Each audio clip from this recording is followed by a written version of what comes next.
Monday, October 22nd, 2018, Single Family Design Board. Is there anyone in the audience wishing to address the board on any item not on today's agenda? Seeing no one come forward, the chair will close public comment and bring it to the board for approval of the minutes of our October 15th meeting. Do I have a motion for approval? I make that motion. Have a second? Second. Okay. Let's go through it, see if there's any questions or comments. Item number 1, 2444 Santa Barbara Street.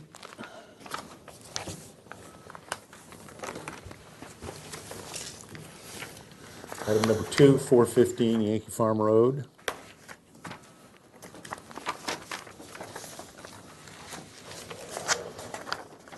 Hearing no further comments, the chair will ask for a vote. All in favor signify by saying aye. Aye. Aye. Aye. Nay? Abstentions? So carried. I have a question Yes. regarding 2444 Santa Barbara Street. Was that appealed? Don't know. David could tell us. Yes, we did receive an appeal for that project. So that's going to be appealed. Okay. Welcome, David. Yes. Oh, I didn't introduce. David Ng is going to be sitting in for a while to help us out. Okay. So welcome back. All right. Let's go to, I forgot something. Jan, were you going to speak? I was going to make a little bit of an announcement, but I wasn't sure when the proper time was. The proper time was when I announced public comment. But let's come back to that. Okay. Let's come back to that in a moment. Let's finish our work Okay. on approving the consent calendars. So we have a consent calendar for October 22nd. Mr. Ng, if you could read that for us, please.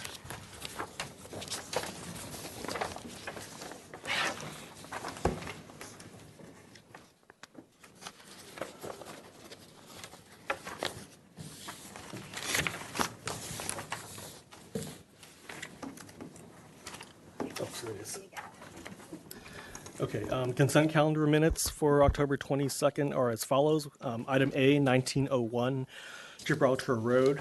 This project received final approval as submitted. Item B, 1052 Los Alturas Road. This item was postponed indefinitely at the applicant's request. 1521 De La Vina Street. This project was continued 1 week with a comment to show the paving material for the proposed parking spaces. Item D, 366 El Cielito Road. This project received project design approval with NPO findings and minor zoning exception findings, and final approval with comments. Item E, 1117 Harbor Hills Drive. This project received project design approval and final approval as submitted. And these items A through E, were reviewed by board members Miller and James. Okay, thank you. Do I have a motion for approval? I make the motion. Have a second? A second. Any further discussion, questions, or comments? Hearing none, all in favor signify by saying aye. Aye. Opposed? Abstentions? So carried.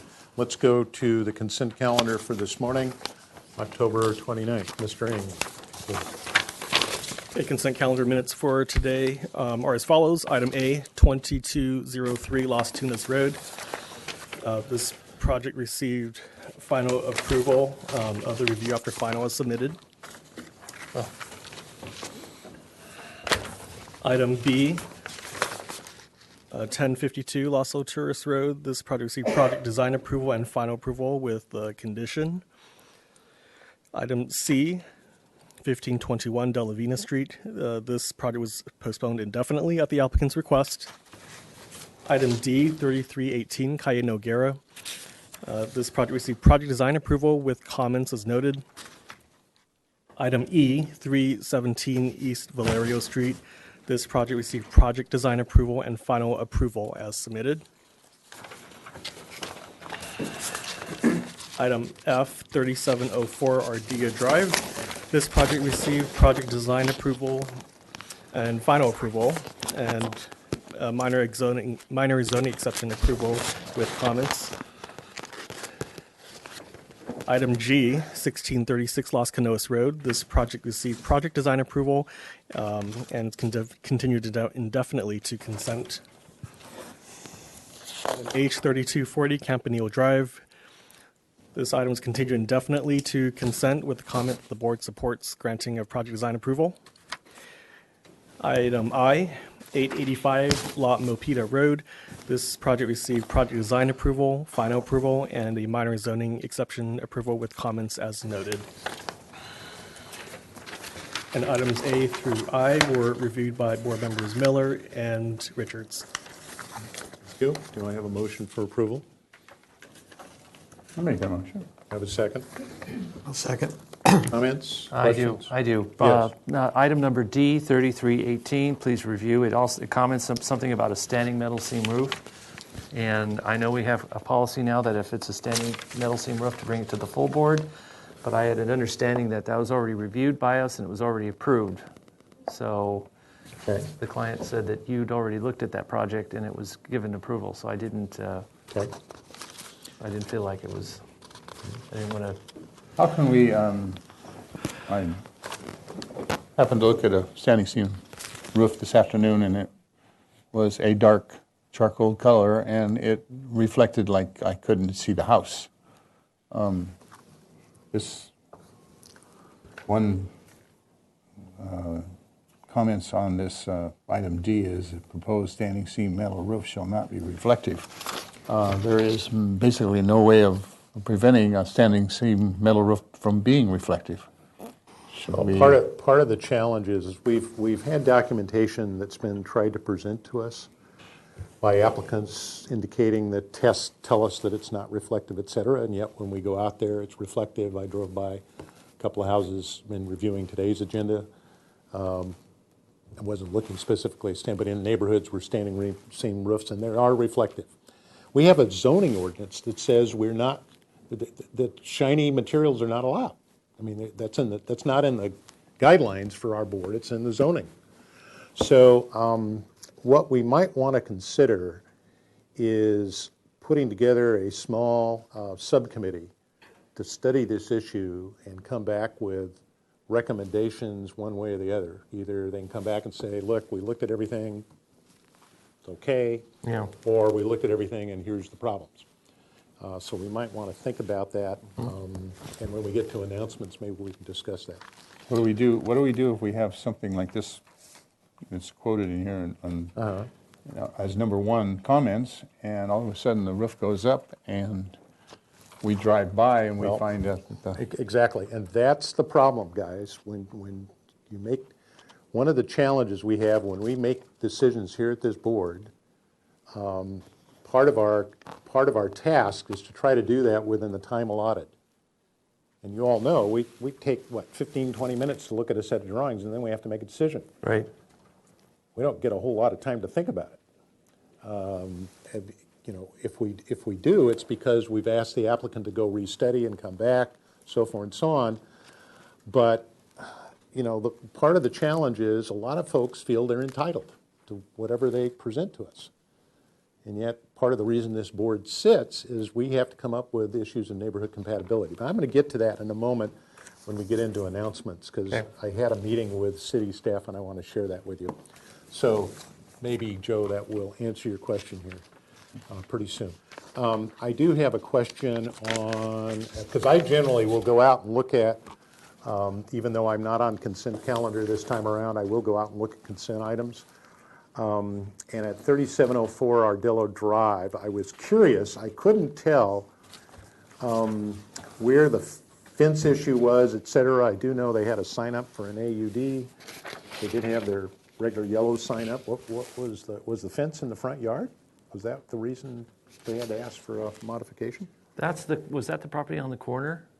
It's kind of on a corner, yeah. It's a little dead-end street. Yes, that's the one that you had requested some additional landscaping, like some vines. Oh, in the front, yes, yeah. Fence is kind of on top of a wall. Yeah, wrapped so it around was the out side in and back the, of the house. on the street. Yeah, and Okay. it's like his master bedroom window was right there. Okay, It was a gotcha. really awkward property. Okay. So I felt that the way he had his fence was appropriate because he had no backyard. The only Right. yard he had was that little area outside of his master bedroom, and that, And there are a couple other properties on that street that had the same problem, and some people have fences up there. I don't know whether they've been looked at or reviewed or whatever, but they do have. exactly. Anyway, that answers my questions. Okay, any other questions, comments? On this morning's consent calendar, we have a motion for approval and a second, so if there are no further questions, all in favor signify by saying aye. Aye. Opposed? Abstentions, so carried. Okay, I'm going to go back and do two things. One is, Kathleen, in a moment, let's do a roll call, but I'm going to go back to public comment. Jan, you have public comment? Yeah, I just wanted to make the announcement that the mural room conservation project at the courthouse is receiving the Governor's Award for Preservation this Thursday, and I'm going to be there along with the past president of the Courthouse Legacy Foundation and Robert Uli, who's the county architect, to receive this award. So it's In pretty exciting. Sacramento? In Sacramento. Mhm. Well, congratulations. Congratulations. Great. Good. Thank you. Okay, I will then close public comment and bring it back for a roll call, please. Where is he, the Gov? Maybe it'll be there. I don't know. Okay, for today, Chair Sweeney, Here? Vice Chair Miller, Here. Board Member Farrell, Here. Board Member Motisha, Here. Board Member Richards, Here? Board Member Ziegler. Here. We have a quorum. Okay, thank you. So before we go into the first part of announcements, does anyone have any issues with today's meeting? Either they have to leave early or step down from an item? Yes, I have to leave early, 5:30. At 5:30, okay. And I will be stepping down on item number 6, 2414 Santa Barbara Street. It's close to my house. So I'll be stepping down on that item. Anybody else? Okay. And I see Irma is here. Do you have any, no comments? Yes, no?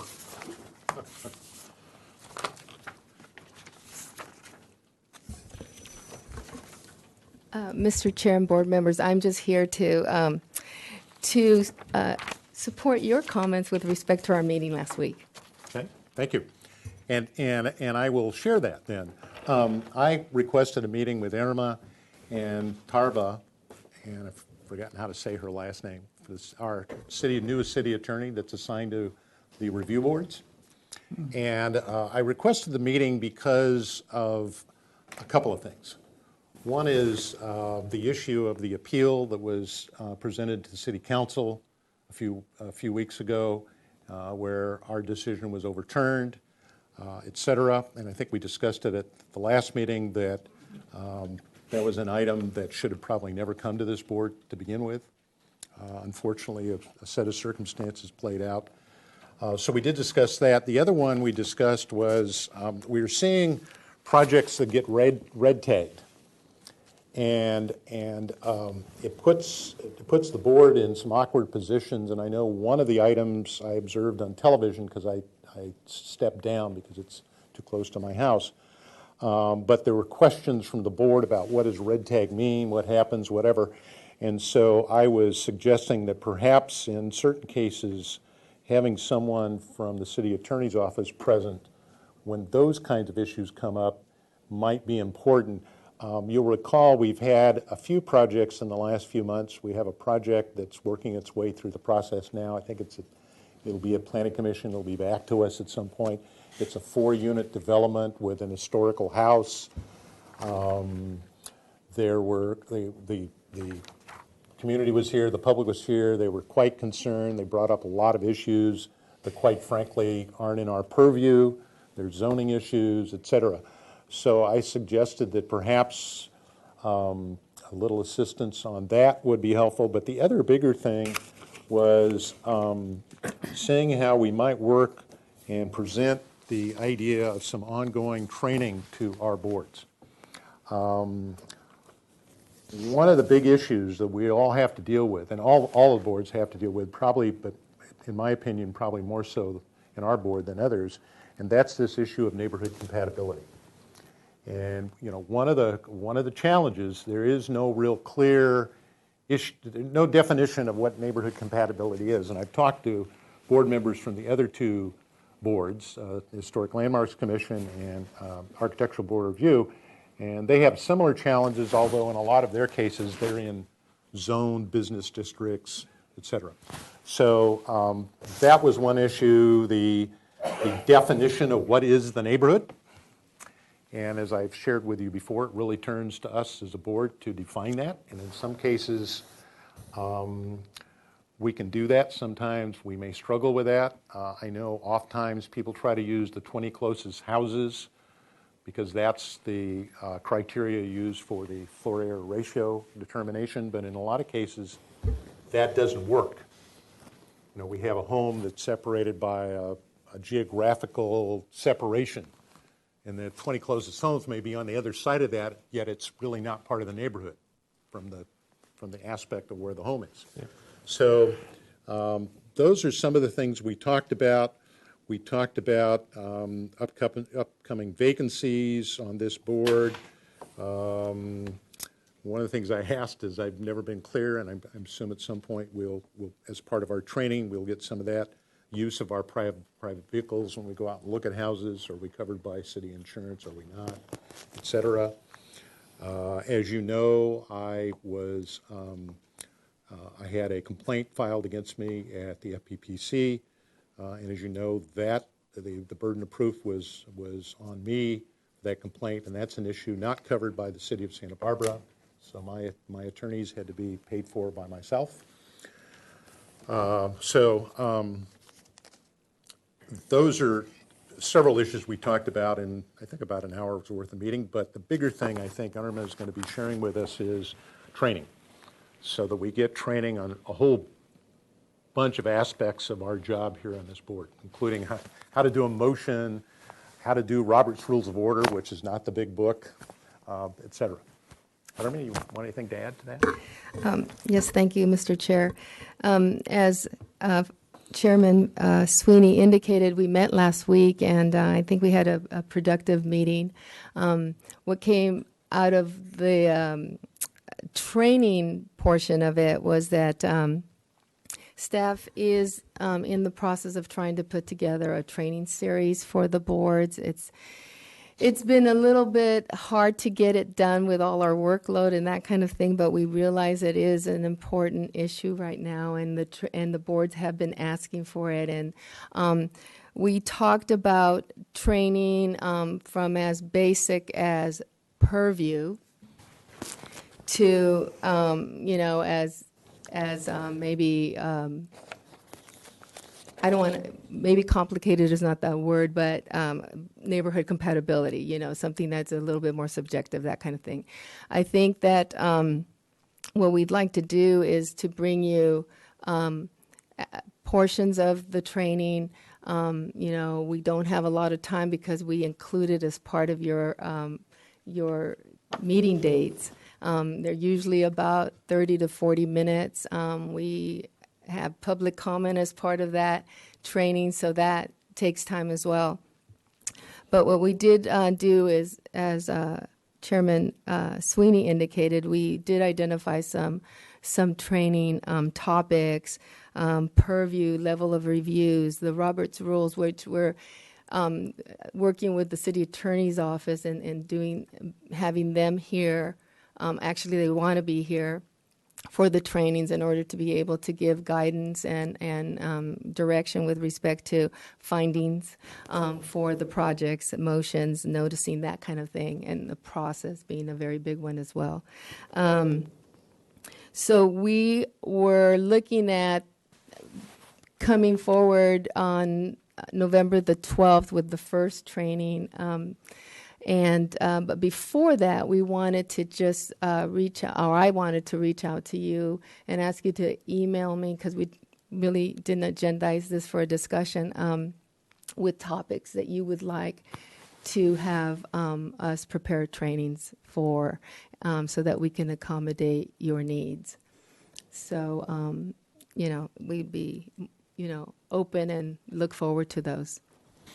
Okay, thank you. Yeah, one of the additional things that we discussed is, the authority of the board. We had a circumstance where we requested a landscape plan from an applicant, and then the applicant showed up and with photographs of the finished product and said, okay, now just approve it. We didn't get a chance to comment on a landscape plan because it wasn't furnished the first time, and then they showed up and said, oh, here, it's all done. Approve it. So, do we have any authority? Do we tell folks you can't do that, or do we just sit here and say, well, okay, that's the way it is? So those are the kinds of things that I think that if you think about and can share that with Irma, if you have specific questions, et cetera. I do sense, though, from Joe's comments and others that we may be at a point in time where we really have to sit down and look at this issue of shining materials, i.e. standing seam metal roofs, because we're continuing to see many of those being requested. So I would propose that we appoint a committee of no more than 3 individuals from the board, take some time, coordinate with Irma in terms of any staff assistance we might get. We've done, all boards have subcommittees from time to time. We've had a few in the past, not many, but is anyone interested in doing that? Okay. I would. 1, 2, have a third one? All right, I'll do it. Okay, Brian and Joe and Jonathan, if you'll, typically what happens, you'll decide when you want to meet, lunchtime or whatever convenient, arrive at an agenda, what you want to cover, make sure when you're communicating with each of you, you copy, in this case, David and Irma, to let them know when you're meeting so that we keep the Brown Act, all that kind of stuff straight. But we are allowed to have subcommittees from the board to work on specific issues. So with that, then that will be the appointed committee, and just let us know when you're prepared to come back with a report. If you can kind of let Kathleen know the Thursday before the meeting, that would be helpful. Question? Yes. Okay. When they're looking at just standing seam metal roofs, will they also look at like the glare of glass garage doors and They can look at all those issues. all those kinds of things? All the Okay. glare issues that we've been Yeah. having to deal with. Okay. Yeah. All right. Anything else, Jonathan? Well, on the subject, I guess it's early, it's going to be mandatory to have solar panels on roofs Yes. going forward. My guess is they're going to reflect as well.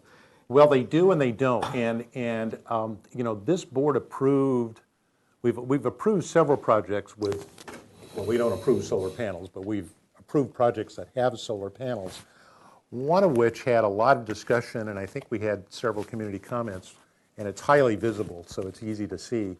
It's on Santa Barbara Street between Coda and, Haley and Coda. As you come up Santa Barbara on the left-hand side, it's a greenhouse with paintings on it. And if you look in that roof, the whole roof is covered with solar panels. But one of the things we did have the purview to be able to request that they do the framing of the panels in a black material rather than the anodized aluminum or silver finish. And if you drive by that, and I drive by there a lot because I'm coming up Santa Barbara Street from Office Max and whatever, it doesn't appear to me on most occasions to be reflective. But again, that might be a good one to take a look at. Yeah. I think there's some others around Yeah. the city you can look at. I think the difference is we did tell them you need to make the frame black. And I think that toned down the reflectiveness that comes off. The other thing that happens with the solar panels is they get dusty and they have to be cleaned off to make them operate properly or to full capacity. So anyway, that may be something you all want to look at as you meet as a committee. Any other comments or questions? Okay, with that, David, anything else we need to know? No, I'll just note briefly that Board Member James will be absent for this entire meeting. Okay, all right, thank you. Okay, with that, let's go to item number 1, 945 Arbolado Road.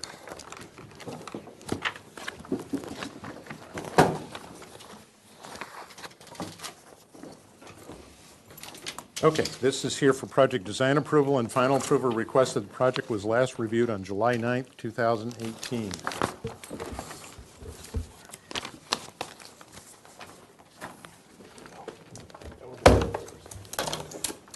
welcome. If you could introduce yourselves for the record, please. Chris Cottrell, architect. Aaron Carroll, landscape architect. Jarrett Gorin, land use planner. Okay, Mr. Miller, do we have any comments from the last meeting?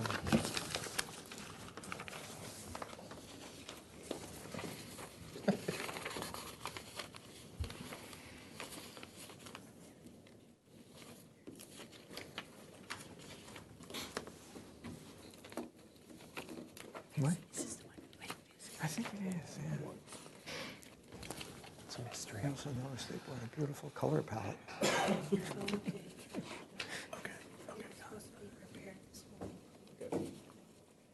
Do we have anything? Just a moment. Okay, We're having technical difficulties. technical difficulties. Okay, we're going to want to look at what our notes were, but Sure. to save a little time, why don't you go ahead and present what you have? Certainly. Thank you, Mr. Chair. You've seen this a couple times already. We have made no significant changes to the project. One thing I did want to point out while we're looking at the site plan is we have adjusted the columns at the entry and that are supporting this covered porch and back. They used to be more of a post and beam. And I'll show you in plan. Now we've thickened them up, so it's heftier, beefier, more solid. And we've got one landscaping for you, and we'll get to that in a minute. Okay. Again, this is 2-story. It's a single story from the street. Here's the street section. Here's the entry. So now our front columns, rather than being kind of a 6x, they're a 2x2, and they're going to be wrapped in stucco. Same with the rear columns out in the back. I'll show you those in elevation as well.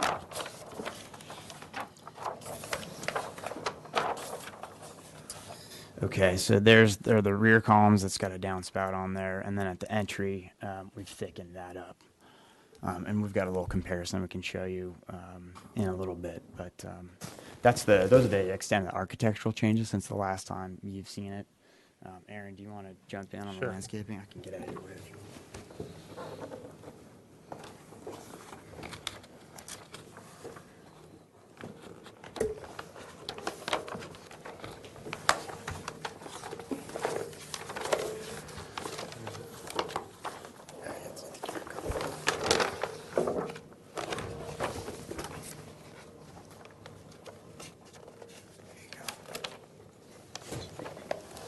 Here we go. Okay. Do you want to read those first? Sure, okay.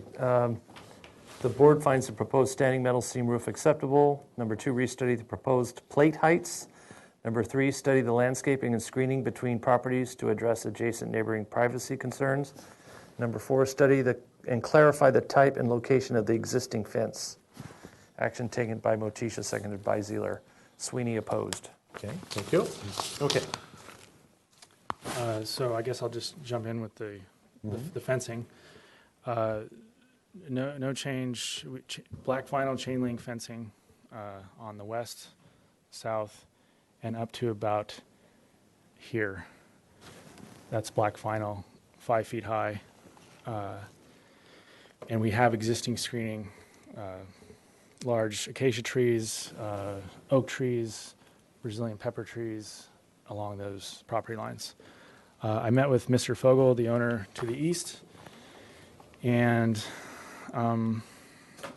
we discussed the fencing on the east property line, and he wanted an 8-foot fence. The owner, my client, wanted a 7-foot fence. So we are proposing a chain link fence with wood pickets on the east side of the fence, and I have a detail for that. And that goes from here to there. That's 7 foot high solid wood from his vantage point. I did add some landscape lighting to the plans. These are the path lights, step lights. We've got a LED strip light underneath this bench around the fire pit.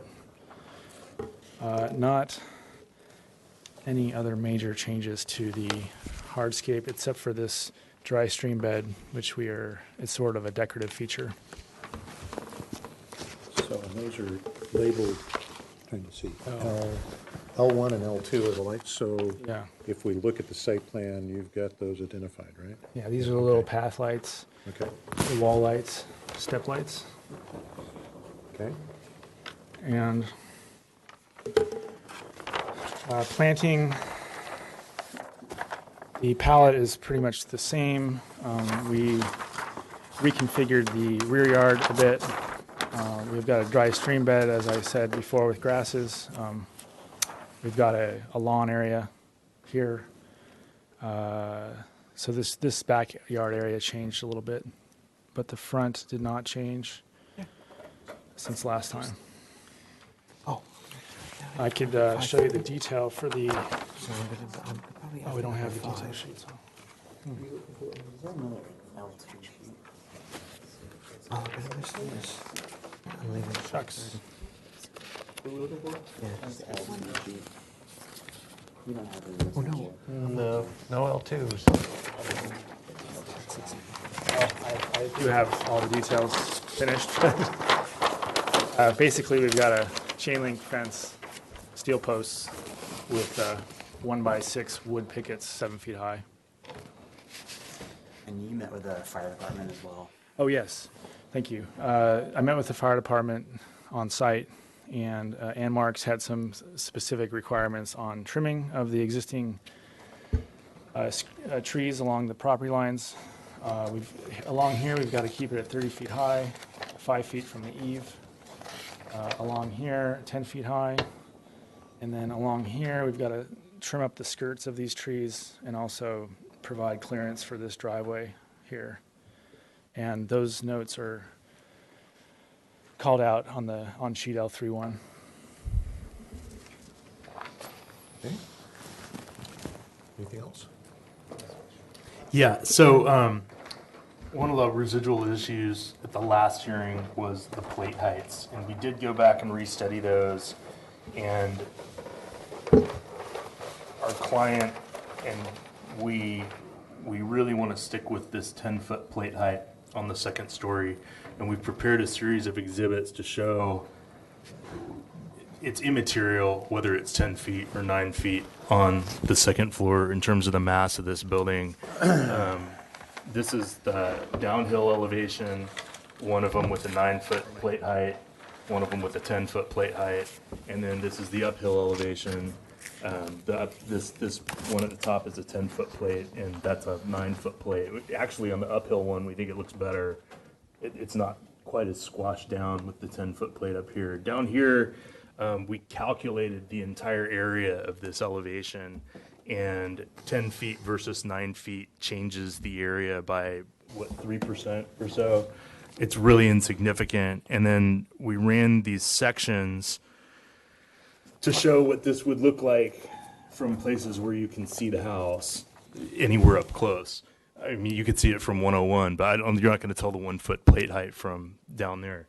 So standing at the street, looking down across the ridge of the house, this lower line here, that represents what you would see with a line of sight across a 9-foot plate, and this is across a 10-foot plate, and the difference on that is less than 1 degree. It's 0.7 degrees. I don't think that that's a perceptible difference if you're standing on the street. Even if you had a protractor, I don't think you'd be able to measure 0.7 degrees out there. Probably the more important view is at the downhill elevation, and the closest place anyone could conceivably see this is from the downhill property line. That's a private view, but that's where we picked to do this exhibit from. And so again, the lower line is a 9-foot plate, the upper line is a 10-foot plate, and that is also, that's even less of a difference in the angle. You know, there's questions where mass, bulk, and scale are places where that's a really serious consideration.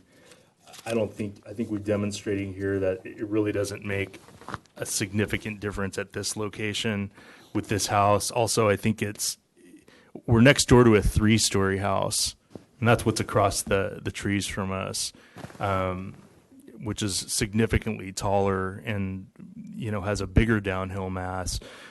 I'm not saying that justifies us doing or that we're entitled to some huge mass, but this 1 foot difference doesn't make any significant difference to the public or the community. It does make a huge difference to the owner of this house in terms of the experience living in the house. And we were all there on the site visit. We were in Mr. Fogel's house. Everybody was immediately impressed with his high windows and the impact that that has. And we're asking that the board approve this so that our owners can enjoy the same thing as well, in a situation where, in this case, it doesn't really impact anyone else in the community. So is that pretty much everything we need to cover? That's it. Okay, thank you. Okay, before we go to questions and comments from the board, is there anyone in the public wishing to address this project? David, did we get any written comment? No. Okay. Seeing no one come forward, the chair will close public comment, bring it back to the board for questions. Who has questions?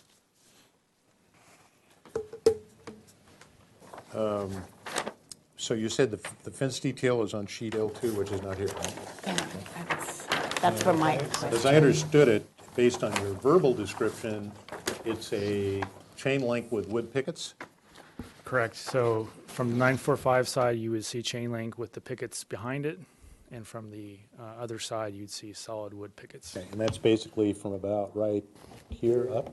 Here to That Oh, area. right there? Yeah. And then can you explain again the Jan Marks requirement for 30 feet of these trees? Yeah, I want to say they're about 35 existing right now.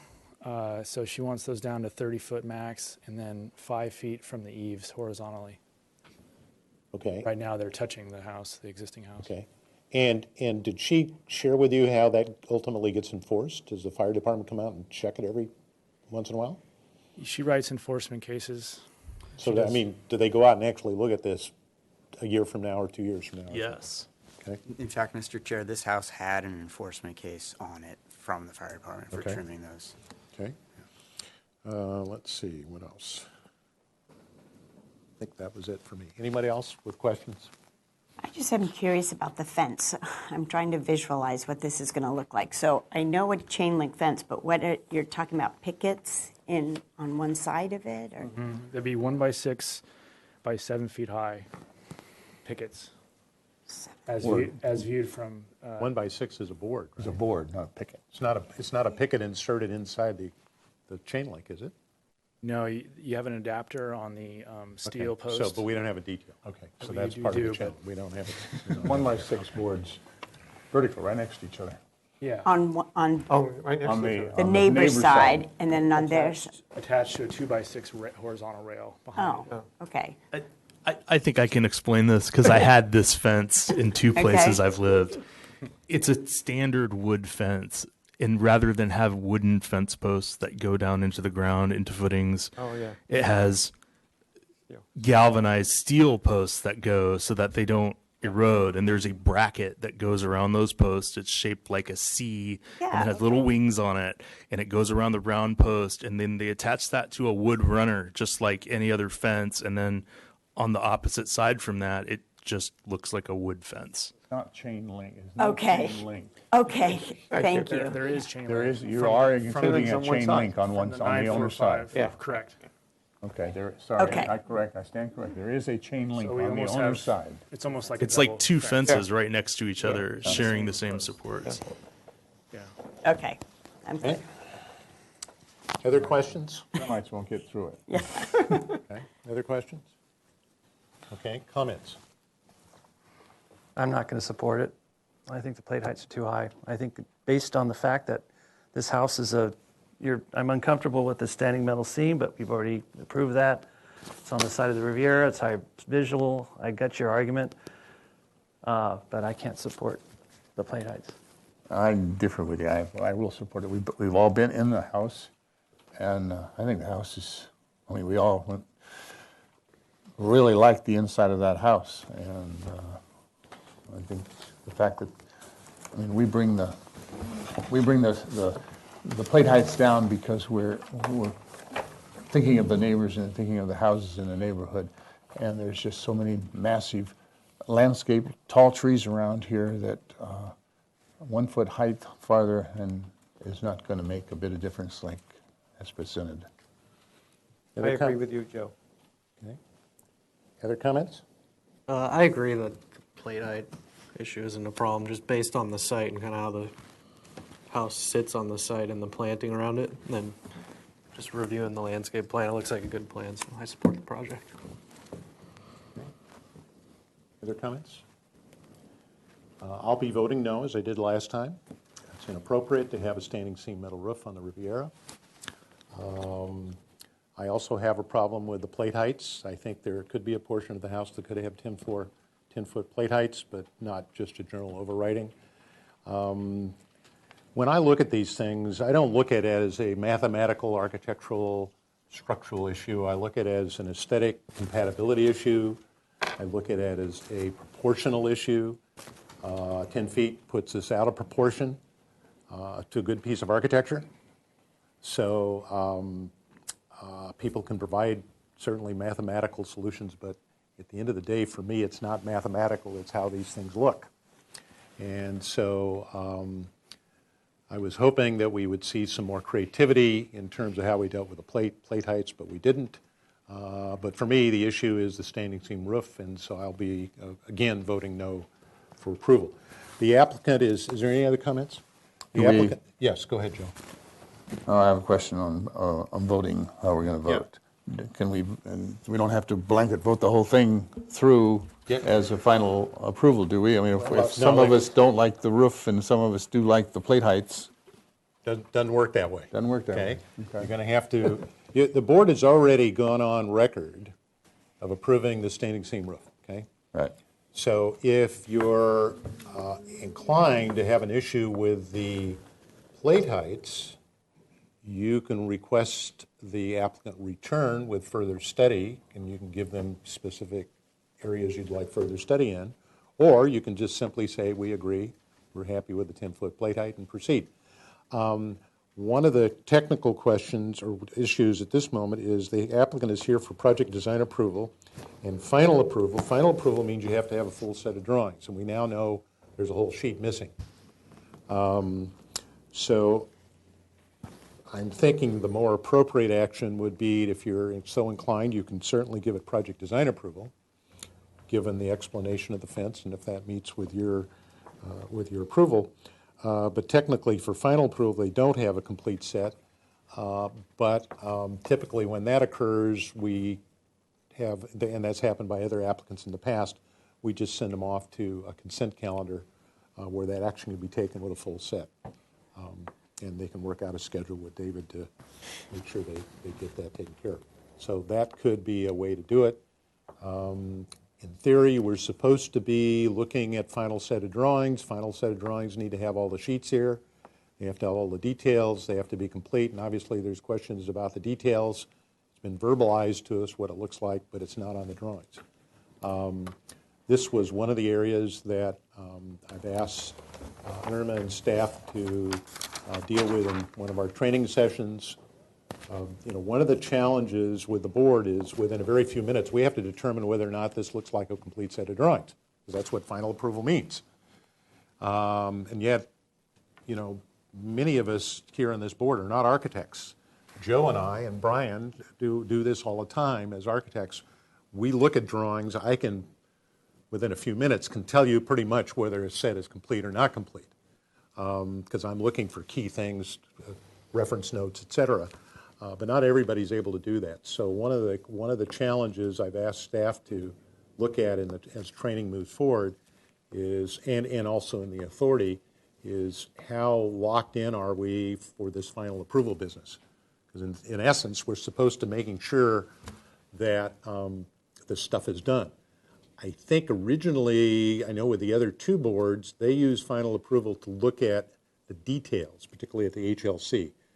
When they're looking at a corbel or they're looking at a double stacked row of tiles or whatever, they really do look at details. And in our case, we're probably, at least it's been my experience, less fussy about that than others, but we have taken the time to go through sheet by sheet to make sure all the sheets are in there. So anyway, that's where we are. So the chair would look for a motion. I still have another question. Yeah. We have given them We haven't given, all we've given them is comments to this point. So they're comments to this point. officially here. But they've They're come back- requesting design approval. Yeah, but they've come back with our, not approval, but our They tried to good address- graces, having to do with a standing seam roof. Are we stuck with that? Are we, that's not a way of saying it, Well, but it would be disingenuous, in my opinion. Right, you don't want to go back. Disingenuous to go back and Okay. change it unless you had, for some reason, a huge, strong, but if you make that kind of decision, then the applicant has every right to appeal Gotcha. based on the fact that the board did an about-face. Just that alone could put the project in front of the city council, gotcha. okay? Well, let me have a question to architect. What's above this? What's behind this house, up the street? You know, Across are the you- street? Yeah, are the houses Trees. looking, Yeah, it's a triple driveway. You actually can't see a house right across the street. There's so anything looking down on the house is not looking down on the roof? No. And as to the reflectivity, like what you were talking about before, I mean, I think these things all have different finishes on them. Don't go there. Okay. Don't go there. I won't. If it's metal, it reflects. Okay. It can be black and it reflects. Everybody has said no in the past, and we're finding out that it's not. Well, there is an index of them, so you specify the reflectivity. Oh, yeah, So well, the company specifies it, and then the contractors, the owner, put them on, and all of a sudden, we have a black or a really dark gray house, and you drive by, and you can't see the roof because there's so much reflection in your, it's not right. And that's what we're gonna form this subcommittee for. We're gonna find out. Okay, But when I- this, but I won't go- Yeah, but in I this won't go unique there. case, nobody looks down on the roof, and it doesn't have the potential to I reflect think it. that's probably something we're gonna, Well, I might comment, I have a standing seam roof and it doesn't reflect. And you know why? It's been there 10 years, it's gotten dust on it, we've had fires, it just doesn't reflect. reflect. No, it may Okay, reflect well, when it's brand I'm new. going to suggest to the applicant's Okay. favor, they're trying to get work done here. This Got it. discussion needs to occur. That's why we did a subcommittee. So you Got it. guys need to have that discussion. Okay? So the issue on the floor now is whether or not there is someone willing to make a motion for an action. Jane? I'm willing to make a motion Okay. to give this project design approval. We would hope that you would use the least reflective metal possible for the standing seam roof. I really appreciate the findings that the fire department came out and gave you all the details on what needs to be done as far as trimming back the trees and all the planting and things like that. I understood your explanation on the fence that's going to be going up there, but we do need to see a drawing of this along with the full set of plans to be brought back to consent, though, For final approval? for final approval. I'm going to add one more thing, too. I do like the larger pillars that you added in the entryway. I think that's a nice touch. So, want to make a comment Yeah, about the plate height. the plate heights. and I find the plate heights acceptable. Okay, so that is the motion on the floor? Okay. That's my A motion. second to that motion. I'll second it. Okay, is there further discussion to the motion on the floor? Hearing none, all in favor signify by saying aye. Aye. Aye. Opposed? Aye. Two opposed? Abstentions? So carried. They will see you at consent calendar. All right, thank you. This does have project design approval, and it does have a 10-day appeal period. The appeal would go directly to the city council. Okay.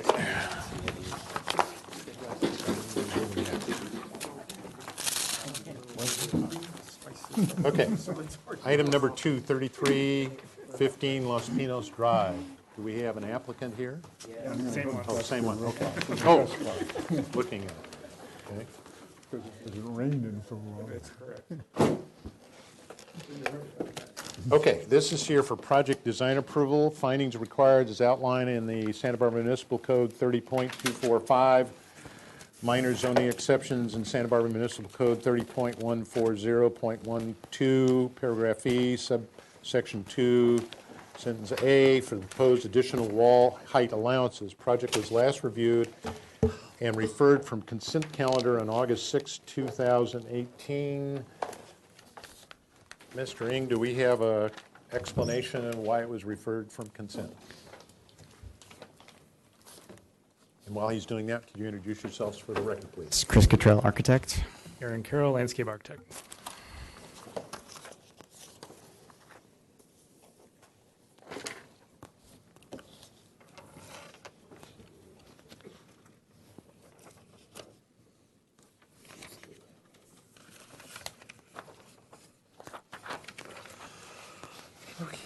Okay, Mr. Chair, the final minutes are as follows. Number one, the board finds the proposed modification for the proposed second-story deck to encroach within the required front setback is aesthetically appropriate, as a prior stair access existed on site, and modification does not pose privacy impacts or consistency issues with SFDB design guidelines or city ordinance. Number two, study the front north elevation, the proportions of the two front windows in relationship to the roof pop-out, and provide a site section of that part of the house so that the board can clearly understand the roof configuration. Number three, study the window locations on the south elevation and study all three window openings. Study reducing the size of the bathroom window. Study the size of the window at the southeast corner of the second story. Restudy the window just below the rake on the west elevation at the second floor. Number four, the board finds the overall style, size, bulk, and scale of the proposed project is appropriate for the neighborhood. Number five, provide further clarification of the chimney caps. Number six, provide additional landscaping adjacent to the south property line in an effort to minimize privacy view at the new deck and windows on the second floor above the garage. Action taken by Miller, followed by Farrell. Seconded by Farrell. Okay, what was the action? Did we? Positive comments. It was going to. Positive comments. So then it went to consent and it came to here, so. Oh, Mr. Chair, if I could Could clarify, share sure. what's going on? So we were going for a modification for converting that stair to a deck. So we needed positive comments from the board. Okay. Owners decided to not go that route, so we've ditched that modification. So now we're back. We're just going to retain So the you stair. didn't have to go for a modification? That's correct. Okay, Yep. so that forces you back to the full board? That's correct. Okay. Yep. So now you're here for project design approval? You got it. Okay, so if you could share with us Sure. what it looks like. Sure. Starting over here. So the existing, last time you saw this, we were converting, this is the second story master bedroom, we were converting this to a little deck, a little 4-foot wide deck. Now we're just going to retain the stair as is. No changes to it. But we still did address those windows in the same fashion that we would have had that been a deck. So there was a lot of glazing on this side, and this was a larger window. So those have all been, this is an existing window opening size, and then these have been matched. So these are smaller. So let me show you an elevation. We've got before and after elevations at 1/8, and then we've got, I'm just going to switch to the 1/4 inch if that's okay. 1/4 inch elevations here. So these are those two windows. This is where that deck was going to be. That's gone now. This is the replacement corner window. So I think the concerns that this was a view issue with the neighbor with that deck, that's should be nullified. Other than that, we just kind of cleaned up the house. There was a comment from the board. We had some swoopty chimney caps, and those are just cleaned up, copper caps now. And then we've also introduced some landscaping to, well, we were going to shield that deck, but now we've just got some additional landscaping in the back as well.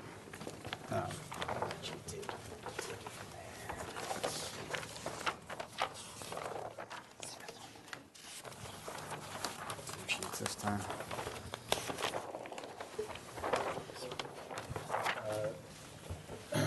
Not a whole lot of changes to the site plan. Still have walkway to the front door, permeable pavers at the driveway, some vegetable beds at the south yard, backyard patio. Sorry, Aaron. We are doing a new fence along the south property line, 8 foot high, and the east property line. That'll be a solid wood fence, kind of like this pickets with some rails. And then last time you saw this project, I don't believe we had landscaping. So we're retaining all the existing trees along the street, Canary Island pines, a large jacaranda, apricot, a crepe myrtle, a really nice coast live oak in the backyard. And so the only new trees we're adding is 3 forest pansy redbuds out here. This is a low water use lawn, more of a ground cover, but it would be used as a lawn in the front and the back. It's sort of a, I want to say, cottage kind of feel, some roses, ornamental grasses, that kind of a vibe.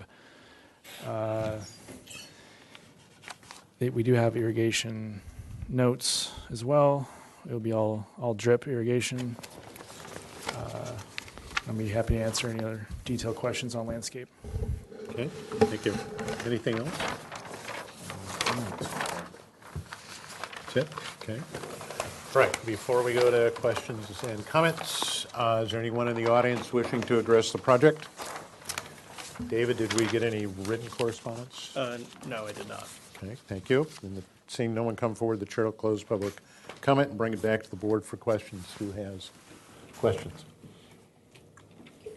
Could you Yeah. just tell us one more time, I know we've seen this before, what the siding is going to be? I see a couple of different types of. Yeah, so up in the gables, it'll be a horizontal siding, Okay. wood siding, and then the main body is a wood shingle, which will be painted. Do you know those colors? It'll be painted light. It's probably a light cottage. Yep. Do we have a color board at this point? Not. We'll come back with that at final. Yeah, I do have the colors down, so we could. I mean, it is. I believe they're calling that's Benjamin Moore White Dove for the. Okay, so it's a white type. of color. Yep. Oh, yeah, I see. Okay. Other questions? I have a question. On the landscape plan, what is this area in here planted with? I just, That's Carapia, I believe. okay. Is it not called out on the? Just trying to I think- identify it on your legend here. I'll get that fixed. The hatch symbol got flip flopped. Oh, that's the, Yeah. Okay. I'll fix Yeah, that. that's a good material to use. Yeah, it's Carapia. okay, other questions? And you're putting a glass garage door? Just the uppers, not all glass. That shows all of them, or no? Okay, This just should be noted to show just this upper row. okay. Other questions? Let's see, while we were on the landscape plan, I'm just curious, because of this neighborhood that doesn't have sidewalks and parkways, are the trees in this area, are those city trees, street trees, or how do they treat them? Yeah, those would be city-owned trees. So they have to treat this area here just like we have to treat where we have sidewalks and parkways, correct? Correct. And so my strategy since this neighborhood doesn't have any sidewalks, I was going to do ground cover back in this area, but just bark mulch along the curb so people could get off the street and walk on the bark mulch, but not have a formal sidewalk there. Which I've seen in that neighborhood and other properties, okay. And then, let's go back to your elevations. Just so I'm clear, we had a lot of discussion the last time around on those two windows. So what do they look like now? Is that what they are now? This is what's proposed. No, they're kind of a hodge. There isn't one over here right now. Can we Yeah. look at it? I just want to remind myself what we talked about. Existing, let's see. So there are no windows there No now. windows there now, right? Okay, and the last time you were here, you did propose windows, We did. and we had a neighbor comment, et cetera, but we did see those windows, and as best I can tell, we said that was okay. Okay, and then the other question I had, this, maybe it's just because of the shadow line, we had some comments about the level of that porch, so your distance, let's go to the quarter inch scale. Where are we? So what's that distance now? Do you know? Well, this is low, so these were original bump outs, so they filled in at eve. So I'd say these are 6'8", ahead of these. Ahead of the But windows are but 6'8". the actual plate is probably 7'6" or something like that. It's lower than the regular plate. Okay, so this is at 7, whatever. Yeah. I don't know where the scale is, okay. All right, and then, let's see. Those were the only window questions I have. Okay, anyone else with questions? Okay, if not, let's go to comments. The applicant's requesting project design approval. I think you did a really good job. I think it looks great. The only question I have, comment, and it has nothing to do with whether I approve the design or not, is these two windows above the garage door. You know how you see people, their eyes are too far apart? That's kind of the reaction I get when I see that. I'm sorry, that was really not PC. That knowledge. But where's your floor plan? Better than beady eyes. We did, just FYI, we removed, last time we got some comments about these odd little windows. We Yeah. just took those off and Big sided improvement. over. That big improvement. Where's your floor plan? I saw your floor plan, and I was just, What do you want him to put some eyeballs in them? well, I don't know, maybe the client, if you put the vanity on this wall, and then you had a little more opportunity to, like, maybe move one of the windows so it just proportion worked a little better, so you had, just my thought. So, Let's see the quarter elevations. So the one on the left is part, yeah. Okay. What he's done is he's lined them Yeah. up with the edge of the doors.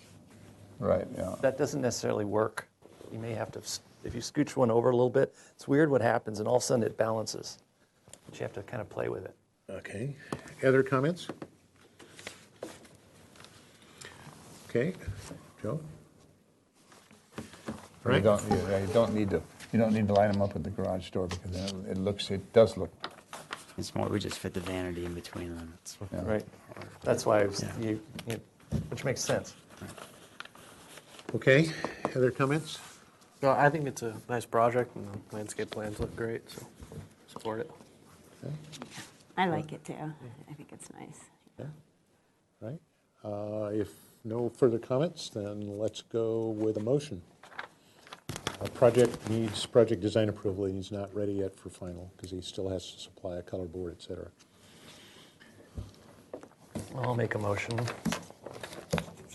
So this is just comments again? I didn't hear No, you. this is project, he's ready for project design approval. I move to give this project design approval with the following comments. The board appreciates the materials and the consistency and appearance is scenic character of the city. The compatibility is, if its size, bulk, and scale are appropriate. Quality of architecture and materials is appropriate to the natural appearance of the area, of the neighborhood. And you follow good neighborhood guidelines. Okay, is there a second to that motion? Second? Okay. Further discussion to the motion? I'm not going to attempt to have the maker of the motion change his motion, but this is one of the areas that we'll try to get some training on. Part of the challenge we have is these yellow sheets, okay?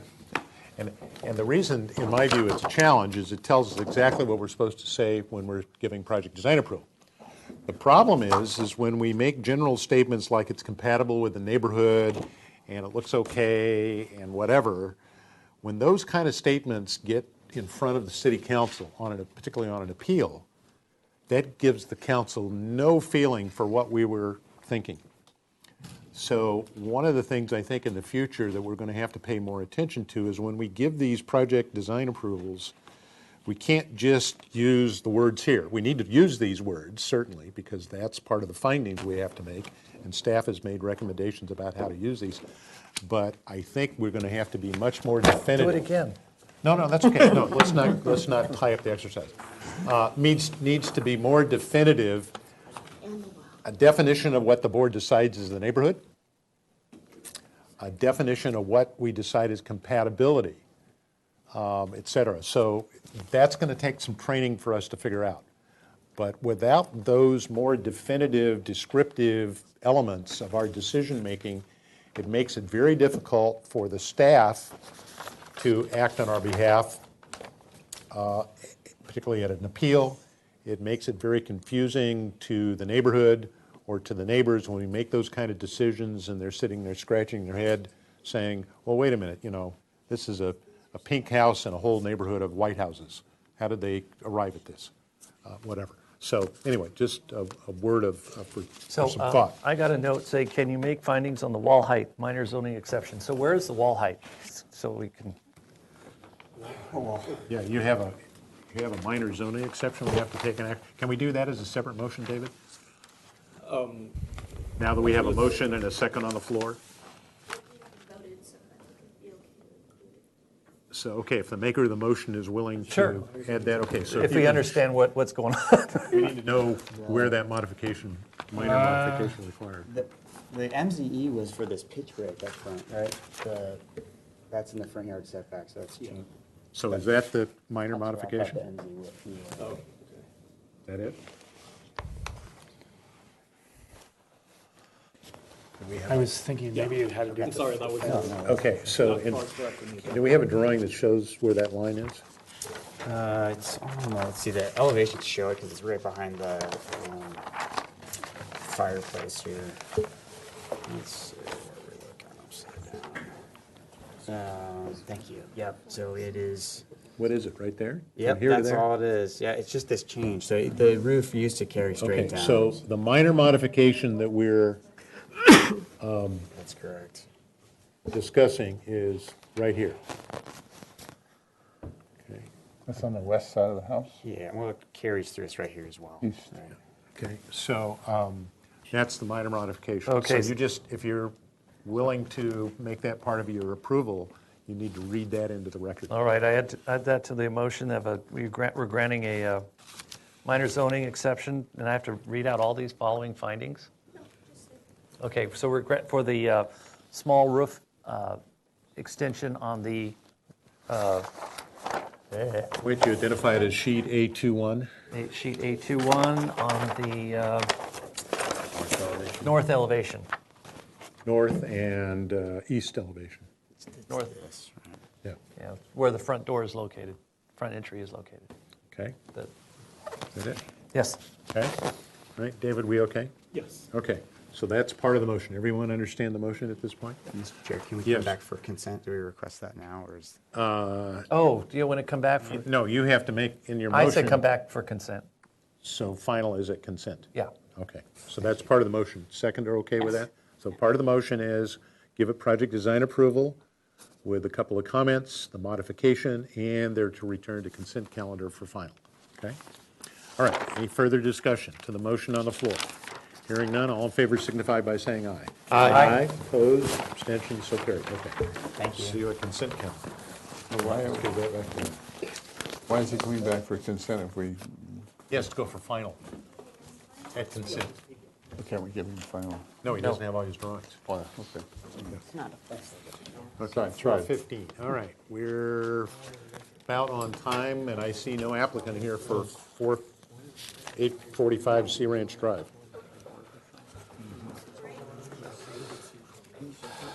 Well, let's take a 5-minute break, see if the applicant will show up on time.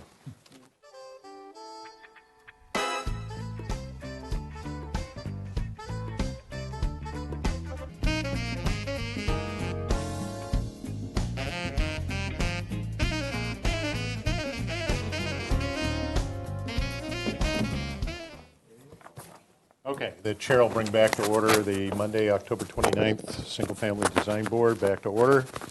We're on item number 3, 845 Sea Ranch Drive. Project is here for project design approval. Project was last reviewed on October 1st, 2018. If you could all introduce yourselves for the record, please. Yes. Good afternoon. Tip Kung with the Warner Group, and to my right is Kelly Tite, and to my left is Sam Mayford, landscape architect. Okay, welcome. Mr. Miller, if you could read the comments from our last review, please. Yeah, Mr. Chair. Number one, the board appreciates the provided details. Oh, A, site sections of the street. B, the change of glass structure provided a solid partial roof. C, an acceptable landscape plan. D, changes to the paving from permeable to semi-permeable. E, proof of support from adjacent neighbors. F, requested roof drainage details, and G, the removal or relocation of skylights for night sky compliance. Number 2, provide landscape lighting details. Action taken by James, seconded by Miller. Okay, thank you. So if you could share with us a couple of things that we asked for. Yes, thank you. This pretty much the same drawings that we presented on October 1st, and since the last meeting, we worked with staff closely to clear all the zoning issues with the site. So I believe that we clear everything, and today we you asked for one item, which is the site lighting, and we have it submitted, and we can turn directly to that sheet. Would be L4, I think. And Sam, you are on. So really what we're looking at is the path lighting that would be for arrival of any guests. As you come into the courtyards, these are the path lights. They are this fixture here, A, and they are 3-watt LEDs, and they're facing downward off little aperture arms of about 18 inches, 24 inches high. We do have some hanging in the olive trees proposed. There's 3 of them in the courtyard. We do have some hanging downlights, which are shrouded and hanging from the branches. These will be field-grown olives. This will also be a field-grown olive. So they're all directed down for a moonlighting effect. You can see path lights kind of leading to the front door. We do have some fountains that are small in nature and create some privacy and some white noise and some ambiance, and they have an underwater light that is also shrouded and directed right at the wall. Underneath the walls in the back, where we have a little kitchen and we have some walkway accessibility stairs, we have a cap light that goes right underneath the cap. Thank you. So you see how indiscreet, or discreet, excuse me, that is, and that's in this area. Also down the stairs, we have some BK lights that are directed downward to the steps to kind of highlight the contrast for safety, and then again, under cap lights and all walk lights here. So these are the fixtures. They're all low voltage. They're all LEDs, so we've completed kind of a nice aesthetic and safe lighting plan as requested. Okay, thank you. Anything else? No, that's pretty much what we have this time. Okay, thank you. I know you weren't here last time. You want us to go through the drawings again? No. Thank you. Okay, with that, before we go to questions and comments, is there anyone in the audience wishing to address this project? Mr. Ng, did we get any written correspondence? No, we did not. Okay, thank you. Before we go to questions of the board, I just want to, David, do we, from staff's perspective, all the zoning issues have been cleared at this point? Yes. Okay, thank you. Okay, questions of the board? Anyone? I just have one quick question. The size of the proposed olive trees when they're planted, they're going to be, I assume, box? They'll be box or field grown, so they'll probably be 12 to 14 feet. Yeah, those are, where are they? Those 1, 2, 3, 4 here, and there's a few in the back. Okay. These 3 down. Okay. All right, and there's existing eucalyptus right on over in here. Kind of circling the southwest and So has west that all side. been reviewed and blessed by the fire department at this point? At this point, I'm not sure the fire department has looked at those. We Will- will be will- trimming those, will but they- certainly they will. Will they be looking at it at some point, do you know? I believe so, yeah, it's in high fire. Okay. All right. We'll be cleaning them and pruning them accordingly. Okay, that was my only question. Other questions? Okay, if not, comments. The applicant's requesting project design approval. I think they provided everything that we've asked for, so I could support the project. Okay, other comments? I'm just going to make a comment in support of the project. We've seen it come a long ways from where it first started. But this is an example of where the board deals with floor area ratios that are above our recommended level. And we typically have done that when we determine that the size of the site And the makeup of the general neighborhood can accommodate such a floor area ratio. So I would encourage whoever makes the motion, if I'm assuming we're all inclined to give this a project design approval, that narrative be included in the motion. Also to indicate that because of the siting of this house and its relationship with the neighbors, and that the applicant has gone to extended links to inform the neighbors of the size, bulk, and scale, that because of the nature of the contemporary design and the location on the site, its geographic elevation, that it's also appropriate to the general makeup and neighborhood of what we generally refer to as the Campanile Hill development. So it's that kind of wording that when we talk about neighborhood compatibility, those are some of the things I think we want to make sure that we talk about, so that if it's ever questioned, why did we make a decision in the manner we did, there's a little bit backup of why we did that versus just reading directly off the yellow sheets. So, anyway. Yeah, Mr. Chair, I would be happy to make that motion. Okay. However, I'd like to just, rather than repeat what you just said, I'd like to include that in my motion, if you can do that. Kathleen, were you able to get that? Yeah. Okay. So, the reason we could accept, and that the fabric and style of the already established neighborhood makes it acceptable for this type of architecture. It's compatible in this type of neighborhood for this type of architecture. Okay. This is here for project design approval. The motion should probably indicate to the applicant where it needs to go for final approval. So for you to come back, it was just your details, right? So I think it should go back to consent. So the motion is to take it to consent. That's the front. This is the side here. Okay, that's the motion? Yeah. Okay. David, did we cover what we need to? Yes. Okay. Okay, second. Okay, we have a second. Is there further discussion to the motion? Hearing none, all in favor signify by saying aye. Aye. Aye. Opposed, abstentions, so carried. Okay, we'll see you at consent calendar. Thank you. Okay? Appreciate it. Do you want to take Okay. this? Approve as a 10-day appeal period. And it does Yeah, have a you guys can 10-day take appeal it. period. Thanks. Okay. Where are we at? Item number 4 at Yeah, only 4:45. once. You can take the other two. Okay, we're a little bit ahead of time, and we're not allowed to start for at least 15 minutes before the next item, so we're going to need to take a recess. Let's take a recess to 4:35. Okay?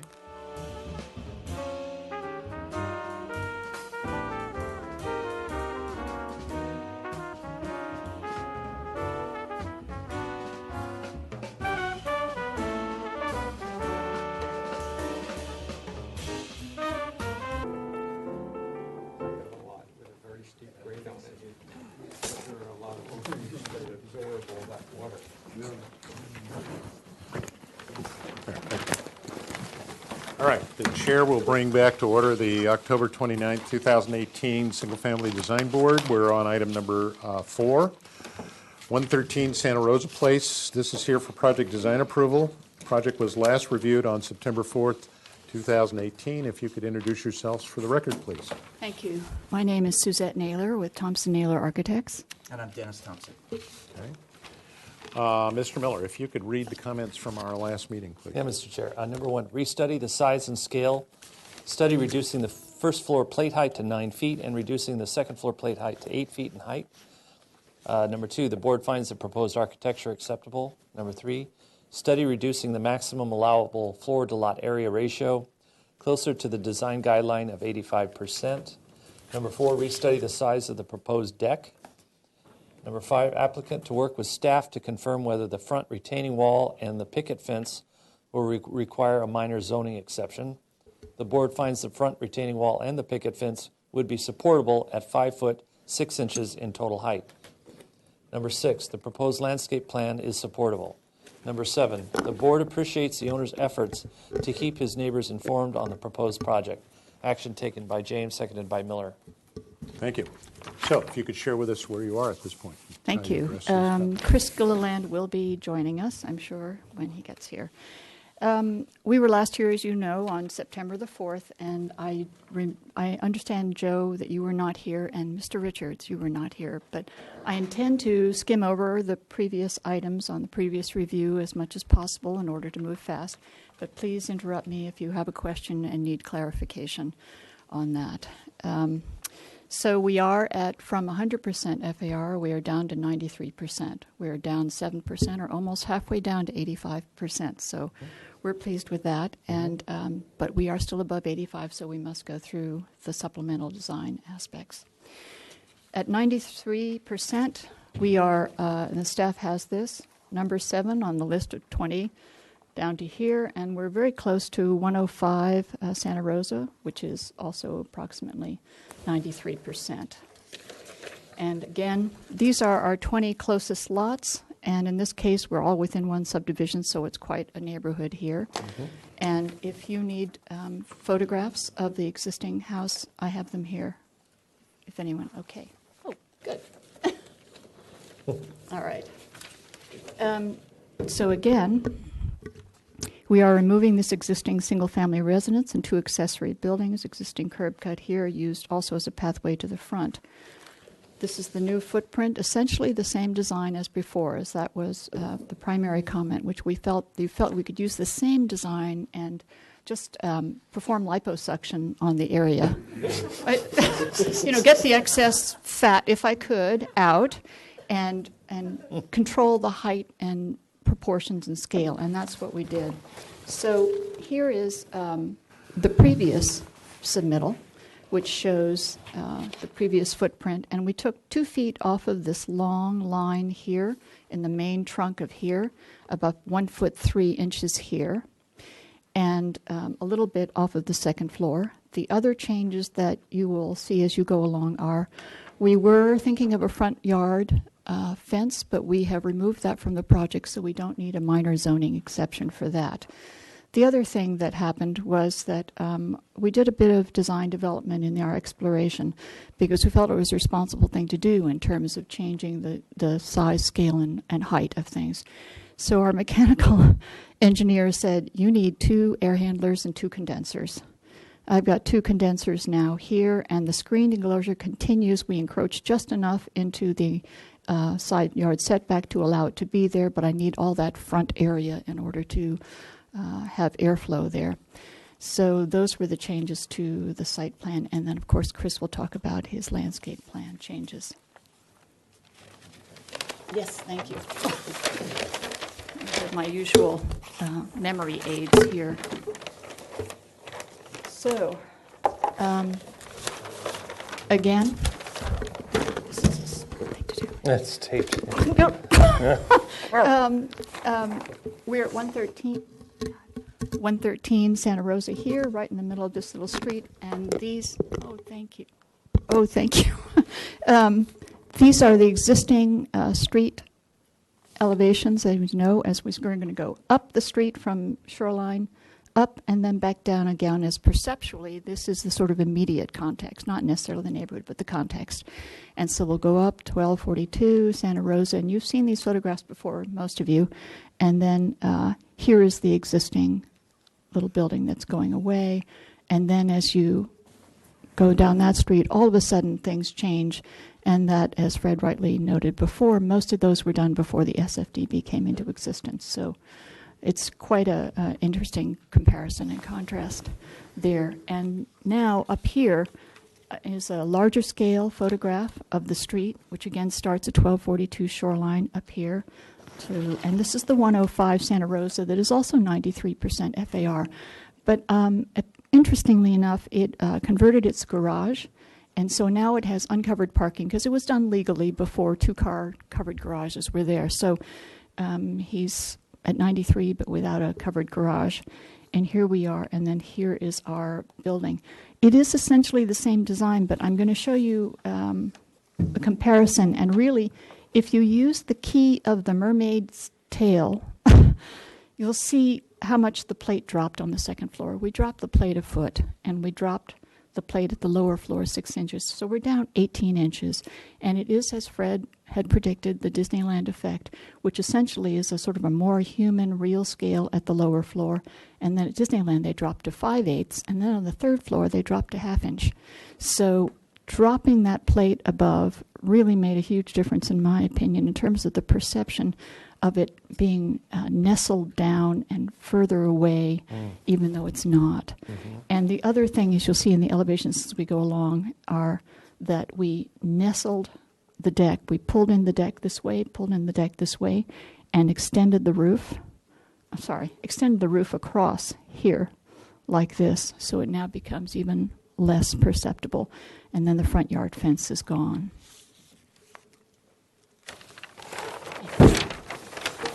Okay. So here's our proposed front floor plan. And the liposuction occurred thusly. We took 2 feet out of the hall. Just as you said, we didn't need a school corridor going through. So it is now 6 feet. We did retain the 8 feet here, which is why this remains the same width here, for a sense of entry at a little foyer as we come in here. I then took away 1'3" from back here, because as this got smaller proportionately, this could get smaller this way. And then I tried hard to crunch that stair, but by having those 2 air handlers here and having to come up, I needed to get more stairs on this run in order to get up above. So I could not remove much from there except about 1 foot from there. Then on the second floor, the yellow is the part that is removed from the deck. So we're back here and in here about 3 feet on either side, back here about 1 foot, pushed out a little bit here so that when we're coming out, there's a little bit more graciousness here, a little bit there, and some manipulation here in order to get away from that valley. A reduction here of 6 inches, about 1 foot there, and about 1 inch there added, so that we are now at the edge of the deck, 11'4" at the very closest point to the interior yard setback, and 14'6" plus or minus to the front, to the side setback at the front. And the this area varies from, I think, about 3 or 4 feet to about there, but we're still 18 feet from the front of the building to the beginning of the deck, so it's really quite far back from that area. These are 2 drawings that I did not have before at conceptual. One is the site section, basically cut through the middle of the building, and we're not doing much grading at all. As you can tell, we are slab on grade, so the 9'6" plate is really quite low to the ground because we're not a raised floor. And then this is the roof plan, which you did not see before either. So here's how you'll see how the deck is sort of tucked in and nestled into the expanded roof. And here are the potential areas of solar panels. And our overhangs are typically 1'6", except where it makes no sense and really is better to pull it in for this 1 foot overhang here.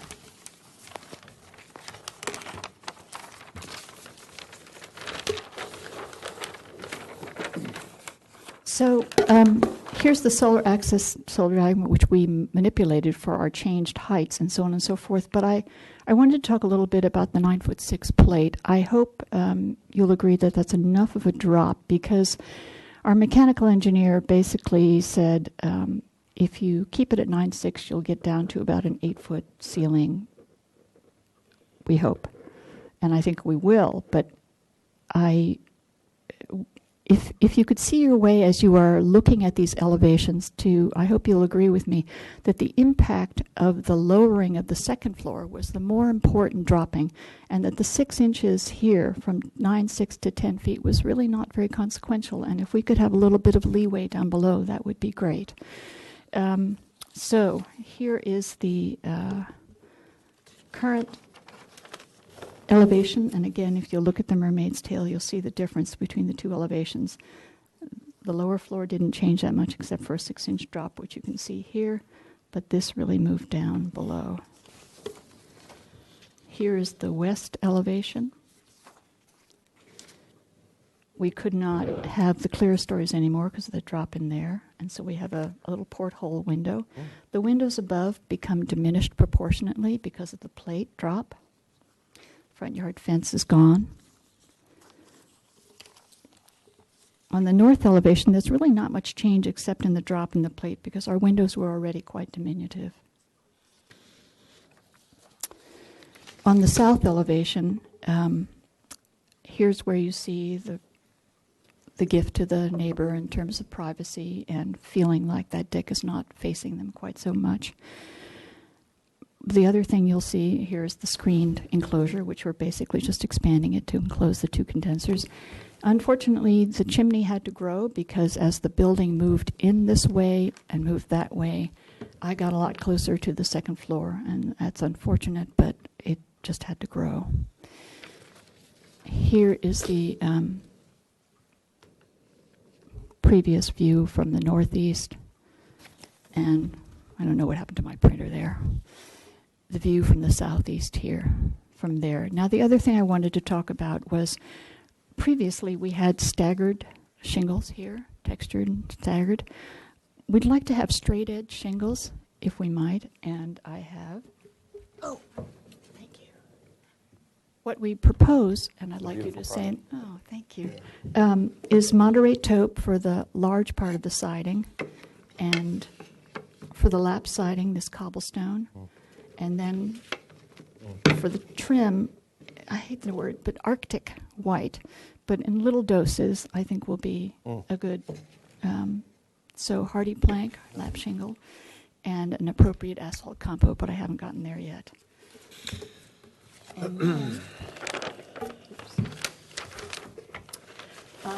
I know these are not required, but I thought it was a good idea to show you where we were heading. This is the infamous air handler and the condenser, and my mechanical engineer insists that this is the only system that will get me to a decibel level below 53 at the property line. So this is the system that we're going to use. These are the light fixtures we propose to use. This will be a pendant, and I'm showing the two wall mounted because I haven't yet figured out which one would be the best proportion with which opening, but we will use one or the other. Here's a window and head sill detail. Here's an eave detail. The bed molding is not determined yet, but it will be something like that with a frieze board here. And here is the guardrail with the roof coming up against it and the deck below, and this varies, of course, per there. And now, Chris.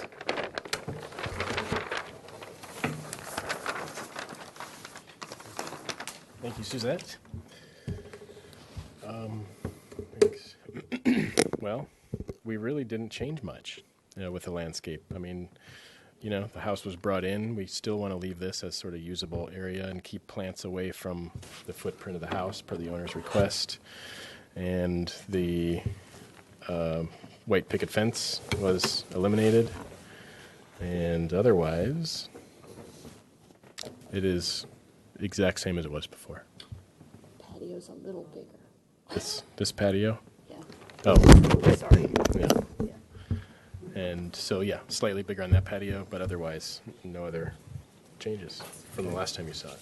But if anyone that was not here last time has any questions, then I'm happy to answer. Thank you. Anything else?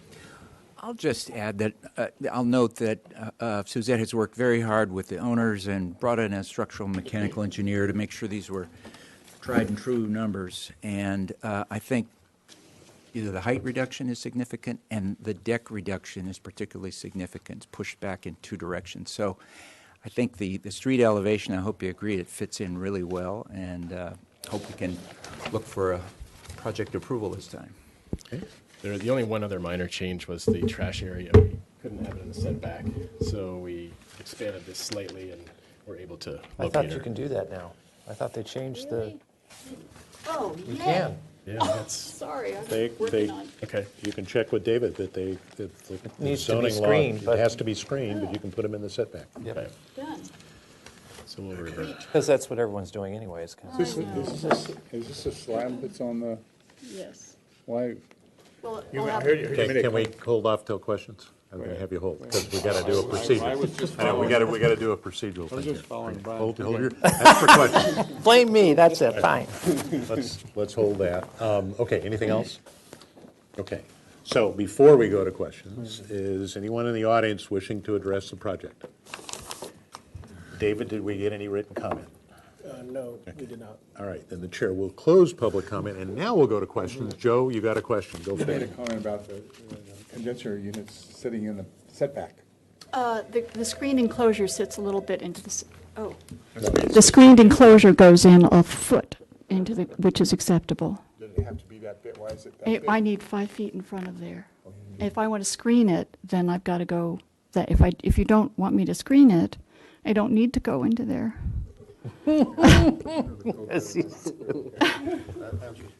Okay. Thank you. Other questions? Anybody else? No? Okay. You had a gutter, you had an eve gutter detail somewhere? Yeah. Where she was at? Oh, right here. So are you thinking these are going to be painted, or what's your thought process on the copper gutters? No, Assume no, not given budgets, so that'll be a painted. And then, have you given a thought to the color of the roofing material? it'll be a browny gray, very likely. The only reason I ask that, and Yeah. I'll save that for comments, because I want to talk about solar panels. I'll save that for later. And then exterior landscape lighting, any of that? I know that I saw lighting proposed off the building, but do you have any lighting proposed for out in the area? Not at this time, no. Okay. So you think that's coming? Yes. Okay. So there'll be some of that somewhere, okay? And then, so the white picket fence went away because it didn't look right, or because you didn't want to have to deal with the modification? Well, What was the thought- honestly, what was the I thought mean, process? looking at the modification, we are apparently supposed to go and take photographs and identify similar modifications within the neighborhood and make sure that they are permitted. We may not talk about unpermitted. And thinking about going around and identifying them, asking people, asking for permission, so on and so forth, was not something that we wanted to do. And then it turned out that Mr. and Mrs. Miller actually preferred the project without the fence. Okay. So it all worked out. Okay, all right. Yeah. Thank you. Okay, anyone else with questions? David, I just have one procedural question. They're here for project design approval. The FAR is at 93%. Is this one of the projects where we have to have 5 majority in favor? No, No, that- okay, that's- so it this doesn't is not. apply, okay. Right, thank you. With that, are there any other questions? Okay, if not, let's go to comments. The applicant is here for project design approval. I have comments, Mr. Chair. Yes. I think you've done an outstanding job. I Oh, really thank think you you. did a great job. I love the quality of the architecture. You put a lot of thought into it. There's a little thing that's kind of deceptive in your landscape plan, because one of the things that kind of I'm uncomfortable with is that when you look at it, is this white area. Because it implies like the property ends there, and it doesn't. It ends back here, so there's actually more room. So it kind of gives you this feeling like this is a very large footprint, which it does seem perceptually on that plan, but the quality of yours and style of the architecture, I think, is wonderful. So I think it'll be an asset. And I love the way, I think you're right on the mark about how you did the plate heights. So great job. So I can support this project. Yeah, it's beautiful. Other comments?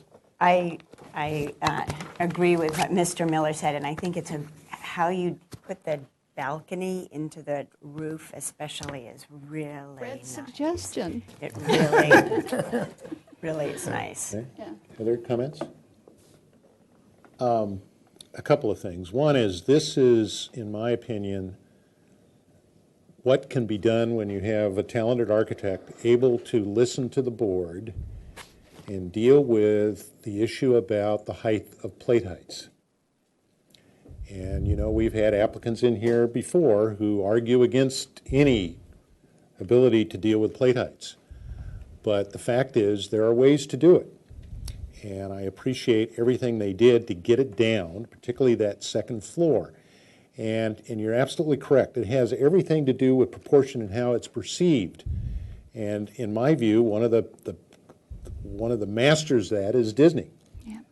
If you look at the Disney projects, even in their retail facility outside of Disneyland that is just opened, you look at those buildings, somebody paid attention to proportions from the street level and as the buildings get higher. And really understanding that, and I know a lot of folks may poo-poo Disneyland, but the fact is somebody really paid attention. And it's not about mathematical formulas. It's about people's perception about how high things are. So when we get applicants here that want to feel they're entitled to plate heights, I'm not buying it. And I think this is an example where we had an architect who had the ability to do the liposuction. That's a weird phrase, but yeah, it's getting that FAR down so that it gets into a reasonable issue with how these things sit in the neighborhood. And this is, as I pointed out the last time this project was here, it's having to deal with a whole group of houses that were built before this board existed, and probably one of the reasons why this board existed is because of those houses. And you can just look at the photographs, how they're out of proportion, their second floors are really high, they're bulky, a couple of them might be okay. So that's the challenge. So I really appreciate that. The comment about the deck, that's an example I think we can look at, and we've seen a couple other houses where we've asked them to do the similar thing with the deck, tuck it in behind.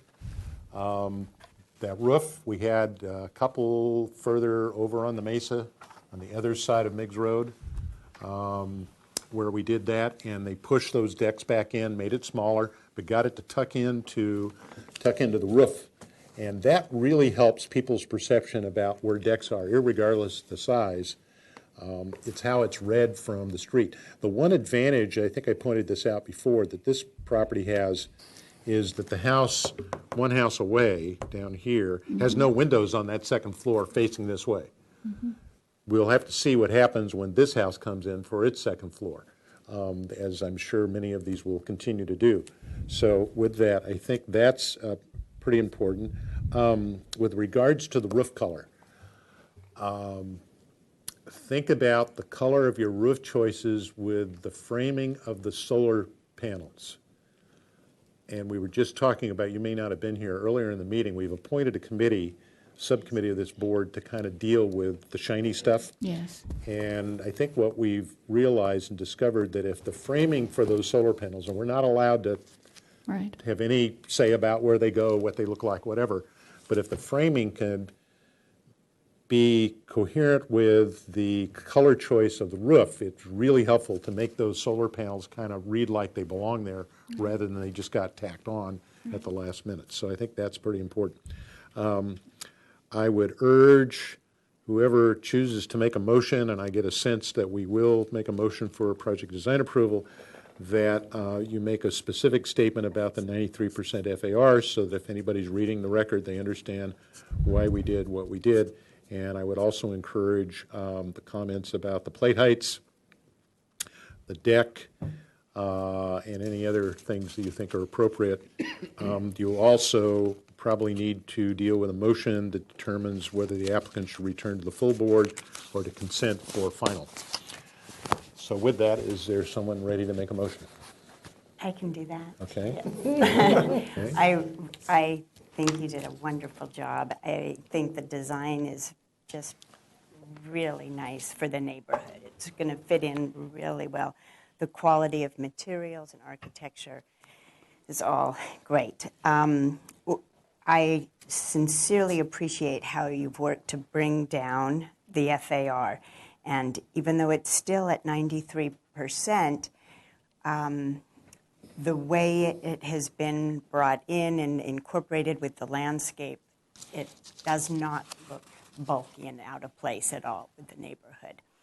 I think the way that you incorporated the deck into the roof also helps to keep the scale down, and so very appropriate. And how you brought the plate heights down also helps to keep things compatible with the neighborhood and really is nice. When when you have your full set of plans, this can come back to consent. I think you need to show us the exterior lighting in the gardens that you're going to provide, also what the roof color is going to be, and where you plan to put the solar, if you're going to put solar panels on this. I'm sorry to interrupt, but I wondered if could we possibly have the 10-foot plate height on the first floor? What do you have there now? 9.6. 9.6. No. Okay. Well, the motion is for a 9.6 plate height on the first floor. Okay. I thought that's what you wanted. The 8 foot on the second floor, okay? Okay. All right, so that's your motion. That's my motion. Okay. All right, that's the motion on the floor. Is there a second to that motion? I'll second it. Okay. Second to the motion. Everyone understand the motion? Okay. Is there any further discussion to the motion on the floor? Hearing none, all in favor signify by saying aye. Aye. Aye. Opposed, abstention, so carried. Okay, we'll see you at Thank you consent so calendar. much. Try to sneak it in there. Try to sneak the 6 inches in there. Okay, we're at 5 o'clock. These are in calendar. We need to recess for 10 minutes. Isn't she calendar? No. Oh, 10 day, oh, I'm sorry. Not 10 minutes. This decision does have a 10-day appeal period. Appeal is directly to the city council. Okay, with that, we'll take a recess for 10 minutes. You're very talented. It's our next item.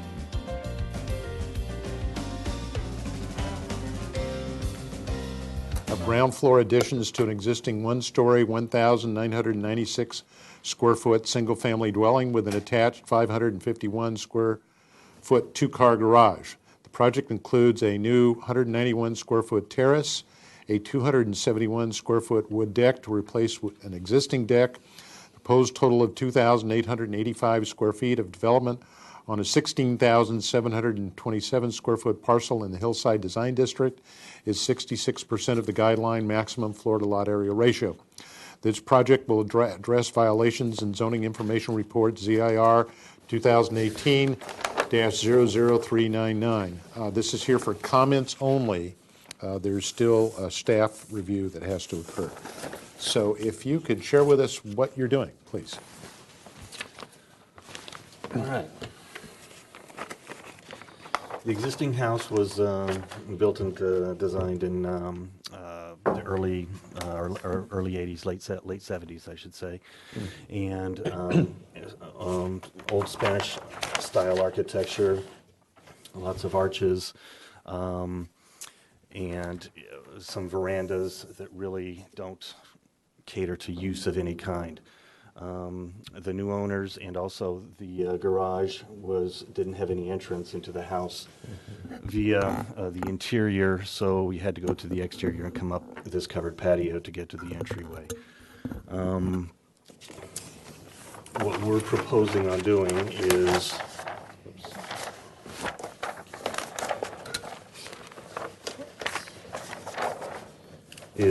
updating the outside, doing a pretty major remodel on the interior. Everything is within the underneath the existing roof line of the existing house. We're just filling in these veranda areas with usable space. This patio terrace that's out here on the side, which has the view, I'm just proposing on adding a new view terrace deck out on this side. I have about a 2-to-1 slope down this hill, which I'll show you on the site plan. But everything, I'm providing a new entrance and hallway up through the middle center core of the house from the garage area, utilizing these veranda areas for the new square footage, which is the 218 here and the 100 here, which consists of the 318 square foot addition. Basically, just a whole remodel, interior and exterior. we're kind of contemporizing the exterior to get rid of the archways. When you stand on that, currently when you stand on this deck, these archways that occur here are right at around 6 foot 6 inches tall. So they're about at my head height at this point right here and all these locations. So it really does cut down the view potentials that this property has. So the owner wanted to kind of lift those up and contemporize that. So I'm taking the columns, there's about 20-inch columns, plaster columns, very heavy textured stucco, which the details don't read very well currently. And so we're doing these large 8x8 posts to give it a little new look here, and we're smoothing out all of the plaster. We're going with a very smooth textured plaster.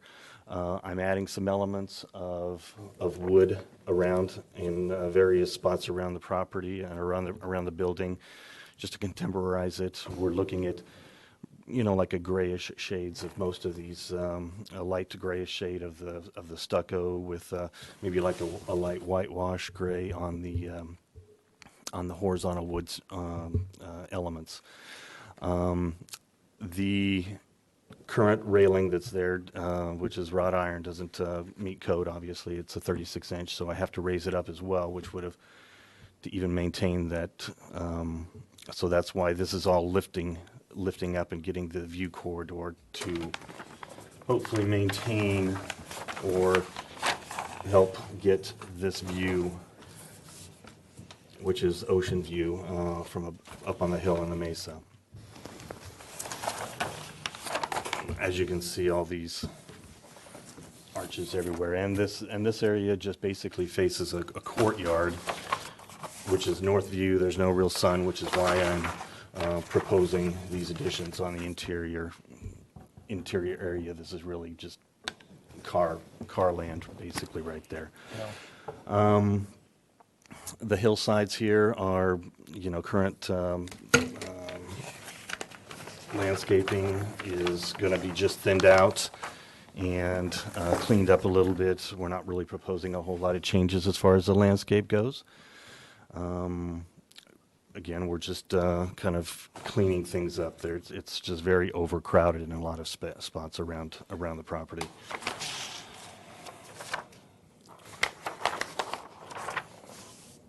Okay. And so this is the street level. We come up at about 8 to 10% grade up to the courtyard right here. This is another 2-to-1 hillside that exists right here.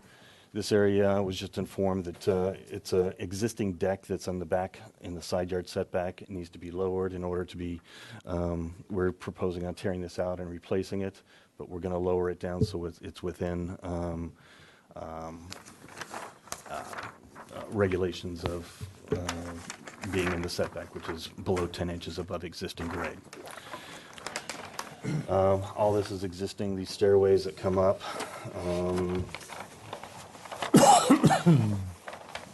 It's on my other photos right there. We're looking at keeping all that area. This is that deck area on the back side that we're looking to remove and replace.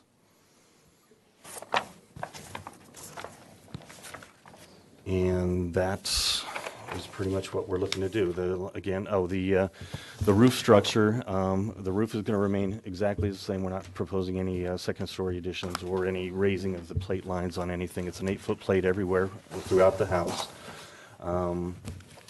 What we're looking to do and what we're trying to get a little direction for is the owner is investigating the Tesla roof structures, roof up, solar roof. These are it's this look right here, and the solar panels are solar shingles, basically, which we're trying to incorporate in there. And they look very much like, we're trying to get samples too. Yeah. But it's got this kind of a slatey looking feel to it. I don't know what the reflectance of it is on anything, but from what I can tell on this, it looks, very,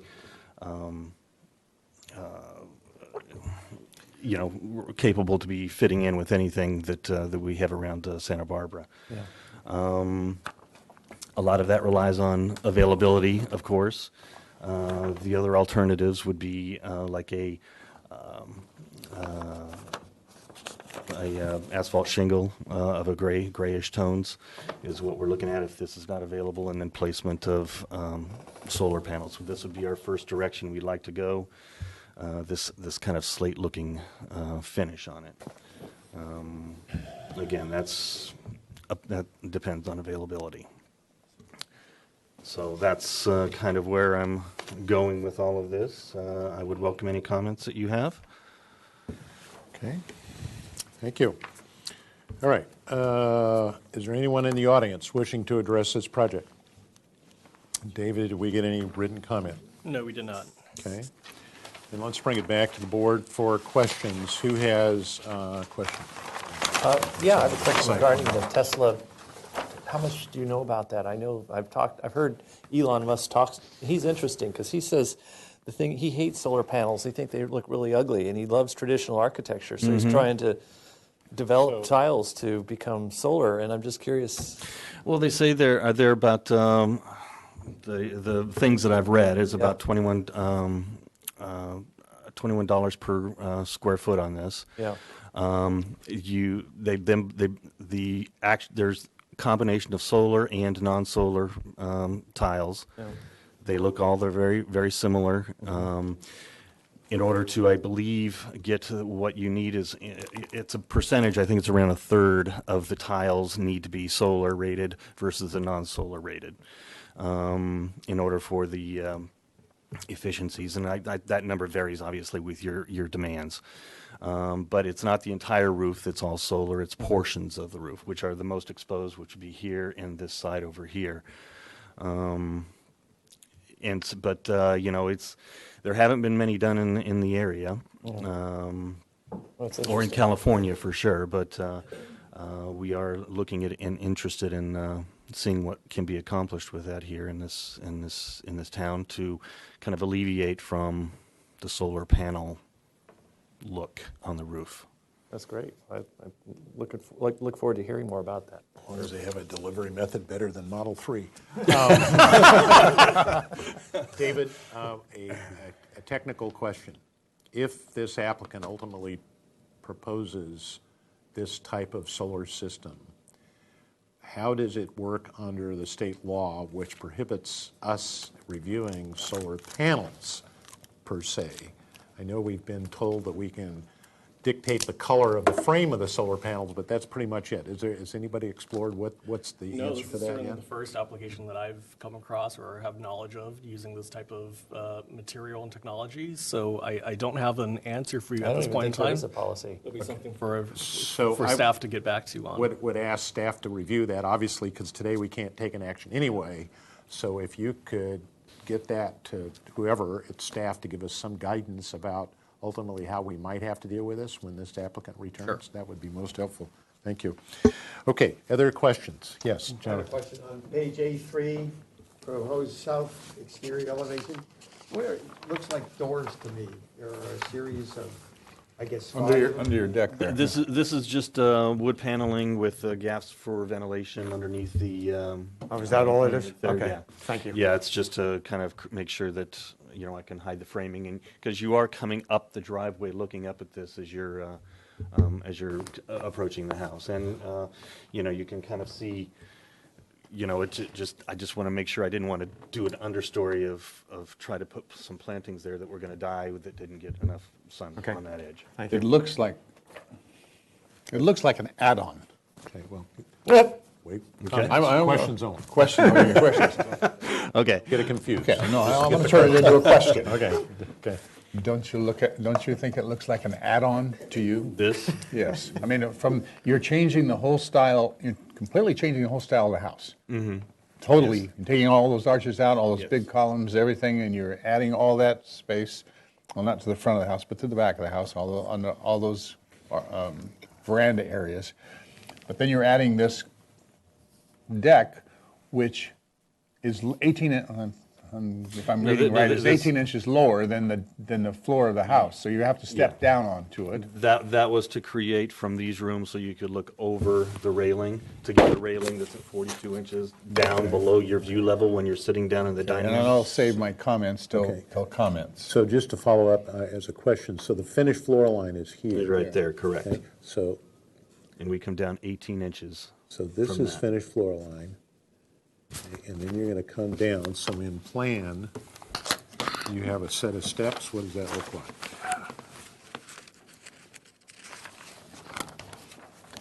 Okay, you have steps here. Steps, these So, steps down on each side, and six, a six, sitting six. bench here. Okay, 6, 6, 6, okay, so that's how you got there, Mhm. okay. All right, other questions? What's the railing proposed for the new deck? Like a cable system, but with wood posts and wood top and base. Okay. Okay, other questions? I have several. The 191 square foot terrace that's described, that's this element here, That's this correct? element right here. So if I go to the site plan, or even this plan, so this is 191 square feet. Correct. Okay, and then the 271 square foot wood deck is where? Is right over off to this side, Where's your 'cause site thi- plan? this patio No, I is understand right that. down. Where's the site plan? Okay. Which is this All right, existing wood deck. and that's in the setback. That is correct. And do we have a grade, do we know what the grade elevation is here? Finished floor elevation, et cetera? Do we Well, have you any can of see that these information? steps that go down here. There's a retaining wall that comes across here. Yeah. So this is, I would assume that this deck is approximately 18 inches above existing grade at that point in time. It steps. We it don't steps down. have that information, because if I count these as 1, 2, 3, 4, 5, 6, 7, At least 3.5 feet. But this is Yeah, this so is it's- a retaining yeah. wall that happens right here. No, I So they understand grade that. on So, that side. so this deck is at least 3.5 feet at this point. Mm-hmm. And so,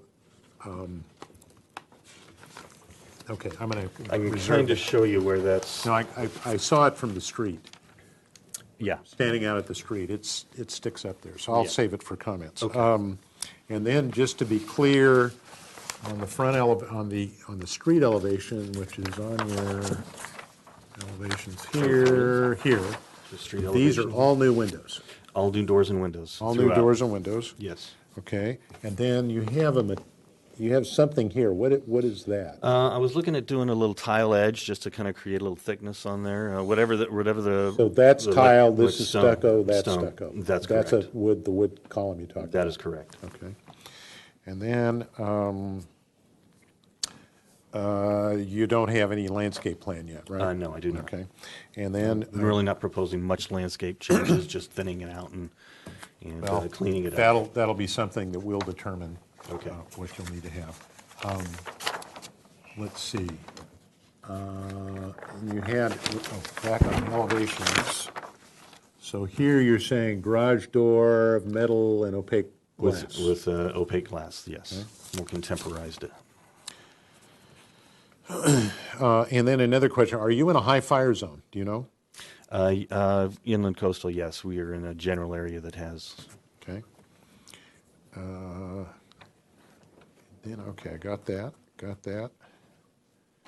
And great, okay. All right.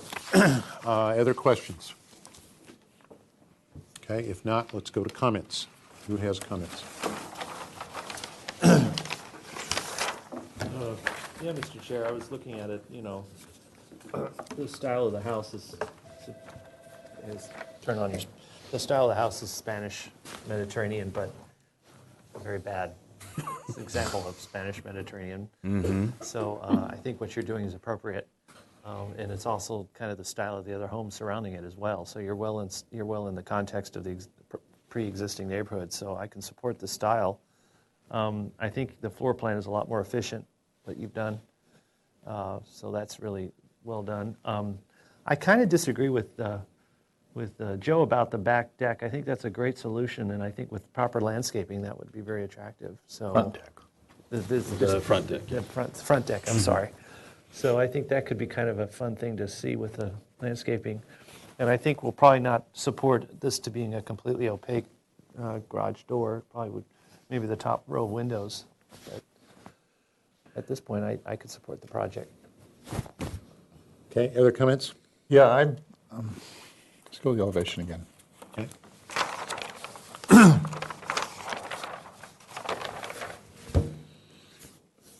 I like what you've done to the house. It's like Brian said, it's outdated, it's needs to be changed, and it does fit in now more with all the houses on that whole side of the mountain. But I don't like. I think you've added things here that make it stand out, and they're not congenious. They don't fit together. These vents or whatever you're having down here with this tile that you've placed over here, all of a sudden you've got a railing that doesn't. The railing could be the same and fit in, but you've got a mass right here that is going to do the same thing that the design of the house, the existing house, does right now. It stands on the hill, and you got all these arches across there, and everybody looks up there and says, "Why?" And I think people are going to start looking at that and say, "Why? Why doesn't it fit in with the rest of the house?" Okay. Other comments? But I like the terrace, yes, because that's your view. That's the view, and That's the I'd like view. to try to utilize some way to keep that incorporated, and if it takes me to do a little readjustment to that, I'm more than willing to look at that for sure. If I was, no, not me. I think maybe you could change the veranda a little differently to retain the whole veranda as a deck area without even adding this to maybe cantilever the veranda out. I could cantilever it some. I'd still need some support underneath it at some point in time. But I can, this can release, go back underneath, and I can kind of try to reduce that down. But I was trying to also not get so you'd look underneath the deck, as you drive up this, because you are looking up at this as you're driving up so I kind of wanted to screen that off, and whether I do that with a combination of landscaping and screening. There's no screening landscaping materials. in front of that. That's the driveway. You're looking at the It's driveway. basically right at the edge of the driveway right here. I could put some landscaping along the face here, but I can. But I'm I exchanging understand. design with you, which I don't really want to do. It's just I don't like it. I don't like it. I understand. Go ahead. Any other comments? I appreciate the approach of how you're updating the house. I like the idea of adding the wood accents around it, and certainly the Tesla roof is an interesting thing. I'd like to see that in Santa Barbara. And I also agree that I think I like the way you brought this little patio kind of space out the deck. And I think in the context of trying to fit some landscaping around it would kind of soften the appearance that maybe it has here in the elevation. So I support it. I think it's a cool project. So. All right. But I think a landscape plan would be nice just to kind of get a sense of how this stuff fits in with the existing site. And also, you've got some cool planting there that's already there. So I know. It's some very cool plantings Yeah. that exist, and I'd like to try to maintain and accentuate that. Okay. Any others?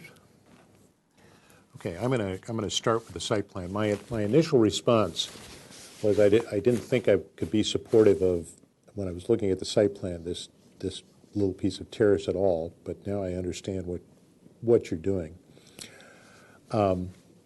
This piece of deck is going to have to meet, in my view, the guidelines that are in our guidelines about decks that are within 15 feet from the property line, and certainly within the setback line. So you're going to have to get that to be not a deck. So I'd urge you to read those pages in our guidelines, work with staff, because I'm not going to be in a position to support any kind of deck. I was looking at how close this is to the neighbor. One of the things that you're required to do when you submit these drawings is you need to show the footprints of the adjacent homes. Okay? That doesn't tell us what we need to know about how close this other thing is. When I was standing on the street looking up, I was concerned that this is occupied as a deck literally right next to another area that's occupied over here at this house. So I'd like to see some photographs that really zero in on that. I know you've taken one this direction, which we can see, but I want to get one that direction. And without being able to walk onto the property, which we don't do, without permission, I really want to understand what's going on here to be even close to supporting anything out here. With regards to, let's walk around the elevations. And, while I'm here, if we support the notion of a terrace out here, then I think at minimum there needs to be a landscape plan at least 10 feet out. Got the scale. What's the scale here? 1/8 inch? 6 feet out, I guess. At least 6 feet out all the way around that. There needs to be at least what you're going to do. If you're going to insert this landscape's got to change. And we want to see how that's going to be dealt with in this staircase. Okay. I think the thing that Joe and maybe others are getting at is this is a very awkward design. It doesn't integrate with what you're proposing up here. And I'm not going to try to design it for you, but I think it needs a complete restudy. One of the challenges you have here is you've got a drop of 18 inches on your plan. It appears you show kind of some kind of railing, but you don't show that here. And you know, one would see these doors coming down unless there's a planter up here or there's more railing. I think it's a bench, isn't it? There's a bench back there, which will have a little raised back to it. Okay, so it doesn't show in this drawing, so it's hard to, it hasn't been rendered in such a way we can read what's going on here. Okay, so you need to get that resolved. And because these radiate out, because of this slight radiation, graphically I'm not sure that the location of these verticals are in the correct place. If I do an orthographic projection onto a flat elevation, I think these are not going to look this way. So when you rework this, you might take a look at that. I think that the staircase coming down could be a little more elegant in your solution. Again, this whole element looks like it's just been artificially tacked on and not part of the complete design. So I agree with Joe. It really needs some thought placed in to integrate the language of your finishes, the vocabulary of what you're introducing to this home needs to be tied into the vocabulary that you're using on the rest of the house. In this particular case, I don't have a big problem if this turns into a glass garage door. This is one of those rare exceptions in my view because we have an internal courtyard that's not seen from anybody. And you can't see it from up there, et cetera. So I'm not going to be terribly concerned about the glass, the garage door, as I would be if it's facing the street or right into somebody's home, because the night glare, the lantern effect is what we're very concerned about. The other thing that I'm going to be concerned about is night lighting. I notice you've put some light fixtures up here, which for code purposes you have to do by exits, but I think a little more thought process about where these are placed in terms of the design approach might be in order. You might be looking at, is it a better way to light it using soffit lighting rather than surface lighting? If you're going to sit out here in the evening, do you need at least some step lights to help you down in here? You know, what are you going to be doing out there? And then also any landscape lightings that might be introduced to the project. I think the proportions of these tiles need to be studied. This looks a little awkward in relationship to what you're introducing. You're basically taking away this kind of heavy, overbearing, badly proportioned piece of Mediterranean architecture, if you can call it that, you're taking that away and you're introducing a fairly elegant, light approach by using these smaller 8x8 or 10x10 wood columns. So I think if that's your approach, then this all needs to reflect that. And right now, this doesn't. There needs to be something going on here to make it look less intrusive of that little bump out that you're proposing, which in effect, as I look at it, isn't that big a deal, but in terms of the elevation, it becomes a big deal because then you've got this mass sitting out there the way this is drawn. Mm-hmm. So I think that needs some further study before I could buy into the whole thing. Can I ask one question as far as Let me finish my comments. Write your question down, please. So I want to see that. Let me get back to my list. We'll certainly kind of understand from staff how we deal with the Tesla roof. And if you make any attempt at all to try to deal with this side yard, there needs to be some at least focused grading plan right there so we understand where the finished grades are and where proposed grades are. And does that affect the, you're required, as I understand it, to do a cut and fill, and does that, will that have a cut and fill as you begin to deal with that? And certainly you're going to want to ask staff, whatever you propose, will it need a modification or not? Let's see, we're going to want to see what the window systems are. Is it a clad system? Is it a metal system? All the new doors and windows. It'll be helpful to know how you're approaching that. And then the other important component for this house will be its color palette. Right now it's the creamy white with a red tile roof. You're changing the whole thing completely, so we'll be interested in seeing what your color board looks like, what your proposed colors are. And I think that's it on my list. Anyone else have comments? Yeah, I have a question why you have such a concern on this deck. I don't understand, because on this elevation, it just, I don't. Well, because it's right here, right? Right. The elevation is not drawn correctly. If you go out to the site, it's up in the air. Okay, so it's a deck.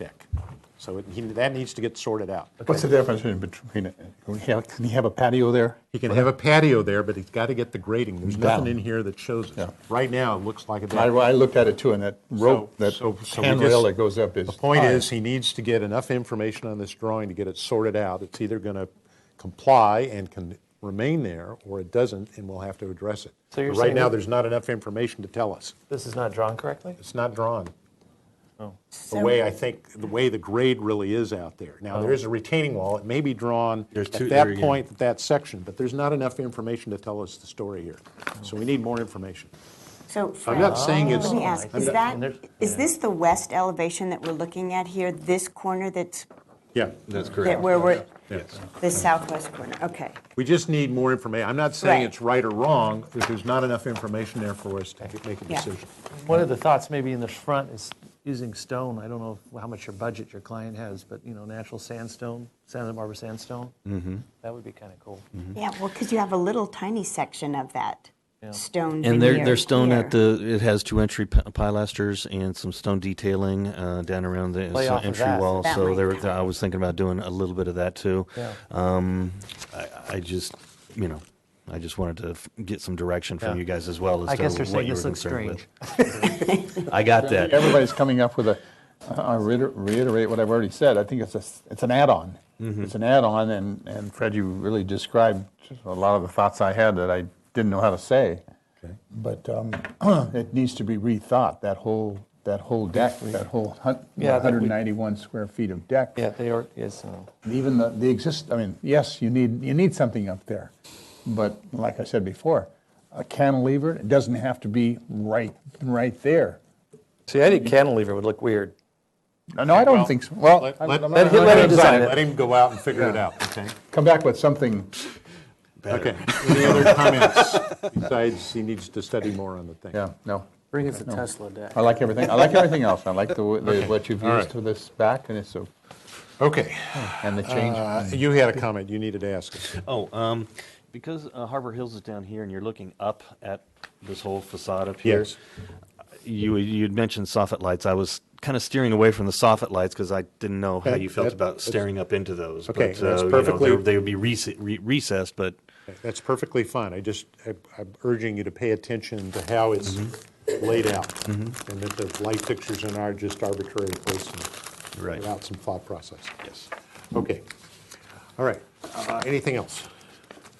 Okay, if not, the chair would look for a motion. This is comments only. Staff is still reviewing it, and there's other stuff they have to do before we can be in a position to take an action. So what would be helpful is a motion with some direction to the applicant. I'll take a stab at this Okay. one. These are comments only, and come back before the full board. We appreciate, the board really appreciates what you've changed the whole style of the house. And what you've done to the, proposed for the roof, and using the verandas that are basically not used at all for usable space of the existing house. I think, I'd like you to come back with some further studies having to do with the front deck and the west patio, or west deck. Some studies are showing where it's located. And we do appreciate what you've changed the roof to, and with further studies of it showing how it's going to function. And You already said that. I already said that. You mentioned the roof Oh, twice. landscaping, and come back with some landscaping. Whatever you come back with a new study, show some landscaping around that.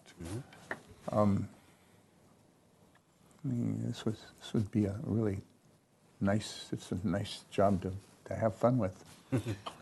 Is that your motion? That's my motion. Okay. I'm going to suggest the maker of the motion also include an item that requests the applicant and designer come back with a definitive study of the exterior lighting, particularly on the Harbor Hills Drive side of the porch. Yes, I agree with Mr. Sweeney. Extensive or more lighting study showing the new lighting on the exterior of the building. Okay, that's the motion on the floor. Is there a second to that motion? I'll second it. Okay, there's a second on the motion. Is there further discussion to the motion? Can we hear the motion, please? Kathleen, can you read that back?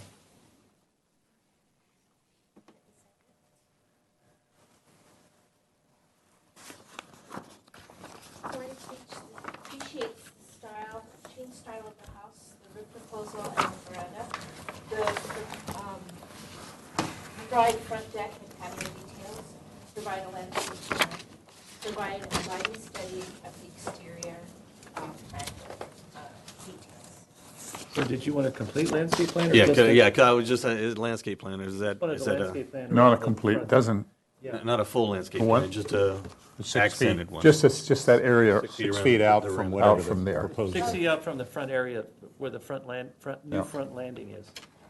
They're not changing enough to Terrace. New to front dictate a terrace. full landscape plan. Thank you. Okay. Can we add to see what the windows and doors are going to be Okay. More details about the windows and the doors. color palette? Okay. Is that acceptable to the maker of the motion? Yes. Okay, Okay, acceptable, who seconded? Yeah, Is that okay? I'm cool with it. Okay, so we add the additional information for Doors and windows. Doors and windows, And a color, and a color board. color board. Okay. Right, everybody understand the motion on the floor? Yes. Yes. Okay. Any further discussion? No? Hearing none, all in favor signify by saying aye. Aye. Aye. Opposed, abstentions, so carried. We'll see you back here when you've got that together. Okay, thank you. Thank you very much. Okay?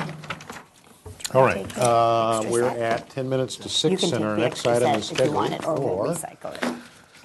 5:55. 5 minutes. Do we have our other applicant here?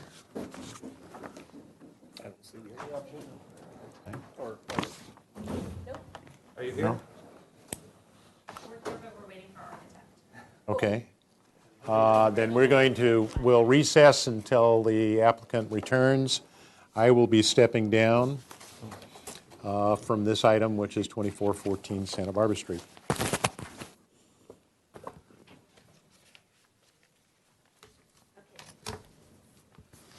Hi, I'm reconvening the SFDB. I am going to be chairing temporarily as this particular project is in an area where Fred has to step down. So I will lead this portion for this particular project. We're at 2414 Santa Barbara Street. This is a new project, so I'll read in the record. The proposal for a 285 square foot ground floor addition to an existing 2,507 square foot single family dwelling. It's written here 25,000, but I don't think that's right. Put single family dwelling with an attached 400 square foot 2-car garage. The proposal includes a new standing seam metal roof, remodel of an exterior front porch and front steps, back patio, a new steel tube trellis, barbecue area, and associated grading. The proposed total of 3,192 square feet of development on a 22,500 square foot lot is 68% of the guideline maximum allowed floor to lot area ratio. They're here only for comments only. Project requires an environmental assessment. So if you can introduce yourself. Joe Androlitis, architect with Androlitis Mixon Architects. So show us your project. Okay. So this house is located in the upper Santa Barbara Street east side of State Street.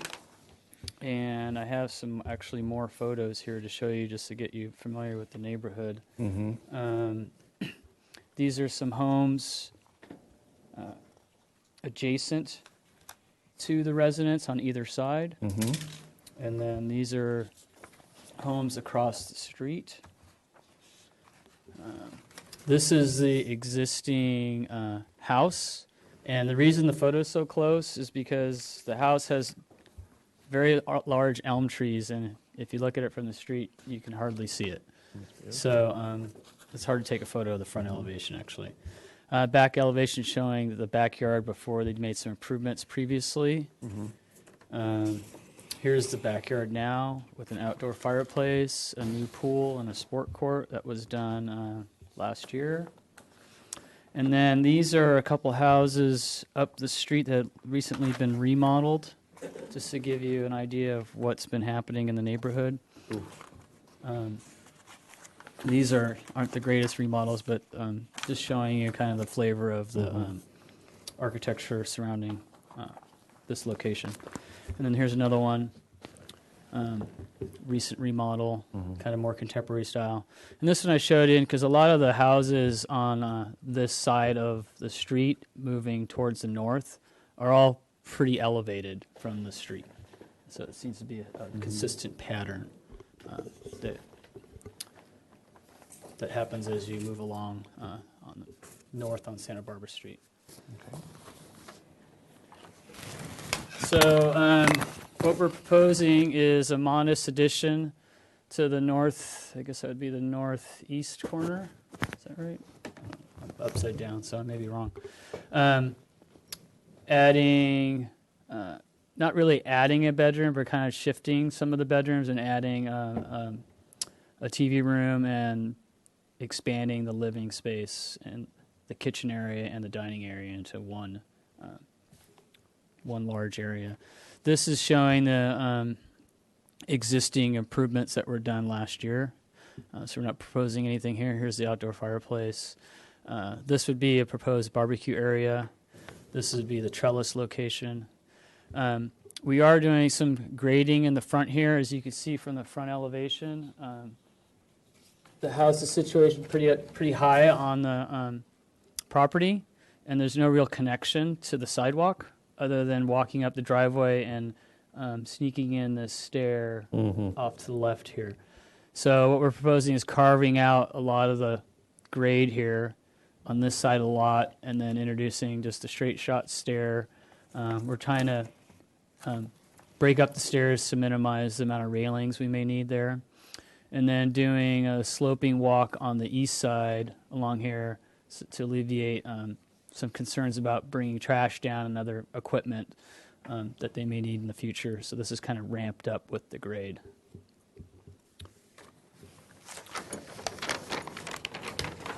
This is a survey of the property before they did the backyard improvements, but this is the existing stair that leads up to the front porch. There's several elm trees here, and then there's stairs leading up to the side with this path kind of carving around the back.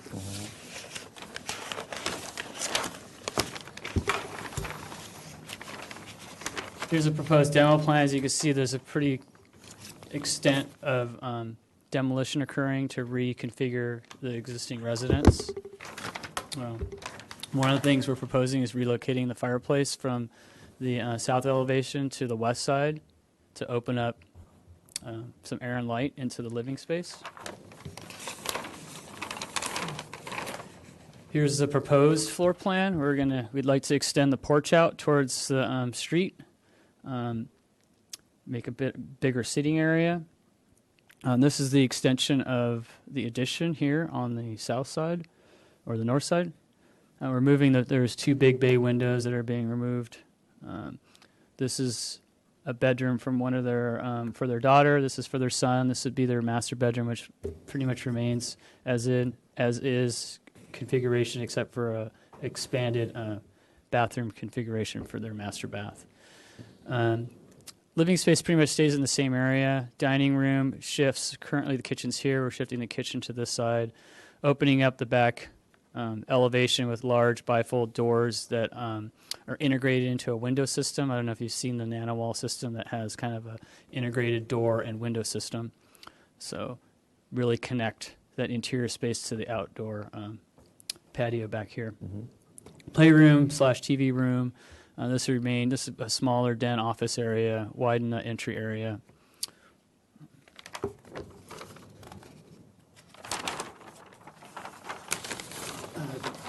Roof configuration remains pretty much the same. It's all hip roofs, so we'll just extend the roof out towards the addition area. Pretty simple. We're adding a skylight over the bathroom here. This is the relocated fireplace, and this is the trellis structure. This is the existing roof plan. So as you can see from the photos, the existing house is an old plaster pink house with some modest detailing. So they want to upgrade it and make it a little more fresh and contemporary. So what we're proposing is all new windows and doors and hardy siding with a standing seam metal roof. The color palette we're thinking about is dark gray with a contrasting window color. The majority of the house will have a solid sandstone base, similar to what you saw in the photos of the backyard. The garage currently is sunk into the ground, so that whole lower area will be clad in the same stone. And so the stone, I thought would be a nice contrast to this color, and then this window color would kind of bring it all together. The chimney would be clad in the same stone as well. What's the stone? Sandstone, similar to, let's see my photos here. The sandstone you see here on the fireplace and the retaining walls. So, almost fell.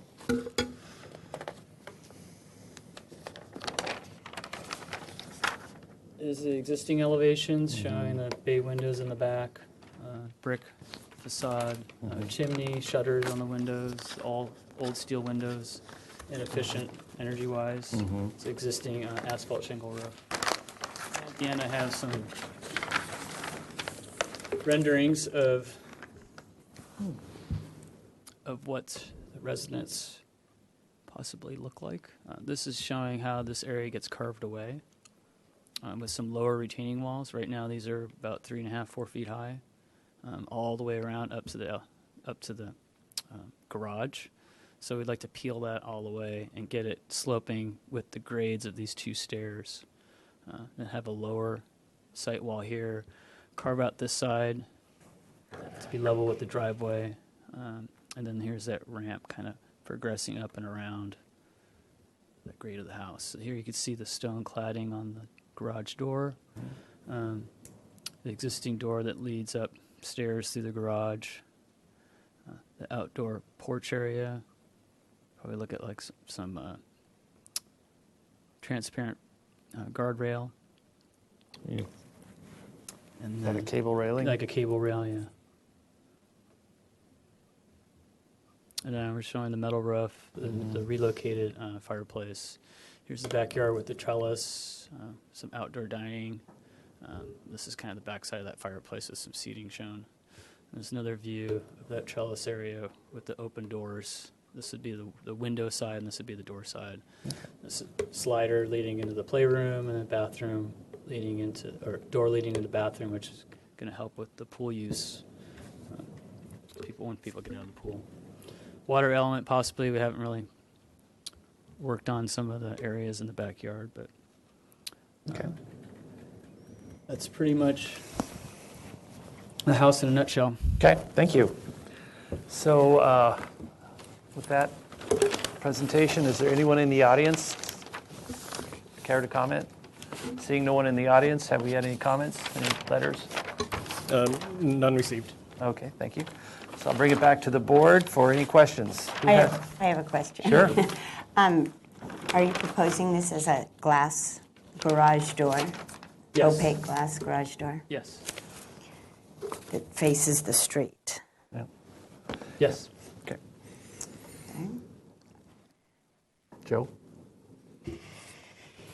No, but I have a lot of comments. I'll hold my comments till you. All right, you asked for them. I assume that there's not a landscape plan that's been developed yet. Yeah. Do you guys have plans to re-landscape the front yard, or At some point, yeah, but that hasn't been. So I have a, is that it? Do you have any more questions, Robert? No. So I have a question. The elm trees out the front, are any of them going to be cut down if you're regrading it here with staff? Yeah, so definitely the one, if you look at the survey.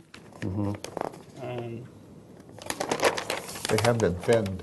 Definitely this one. So you're going to cut that one down? Yes. Okay. And then this tree will go as well. So you're cutting down 2 elm trees that are... This one's not an elm tree. I forget what that one was. What is that one? I think it's on the...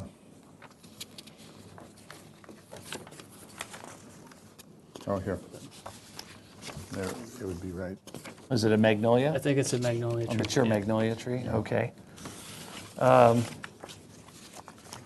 Okay, you answered that.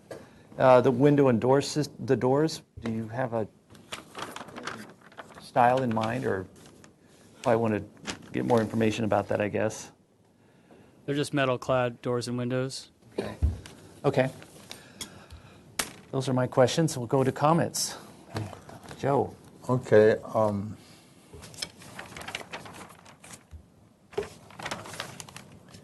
I don't think this house...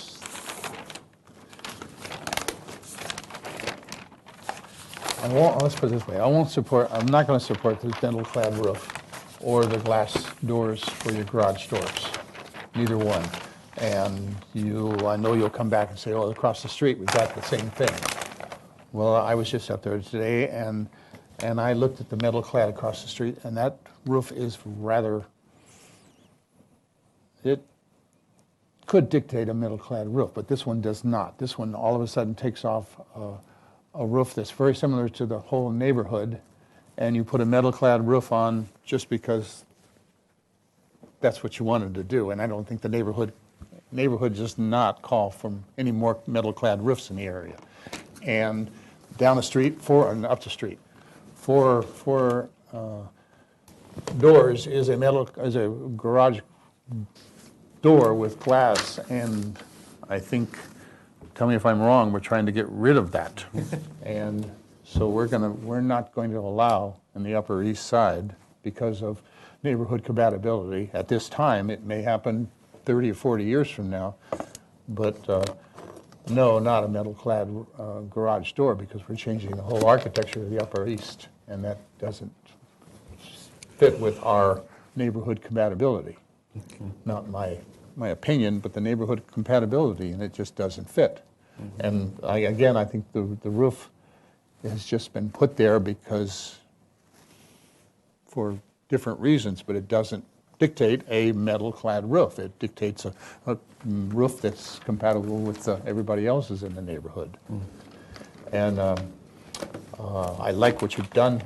I like what you've done to the entry and pushed the front porch out, and pushed the back, enlarged the back, added the bedroom, moved the fire. I never did like fireplaces right in your view, and I think everything else you've done for the house is very nice.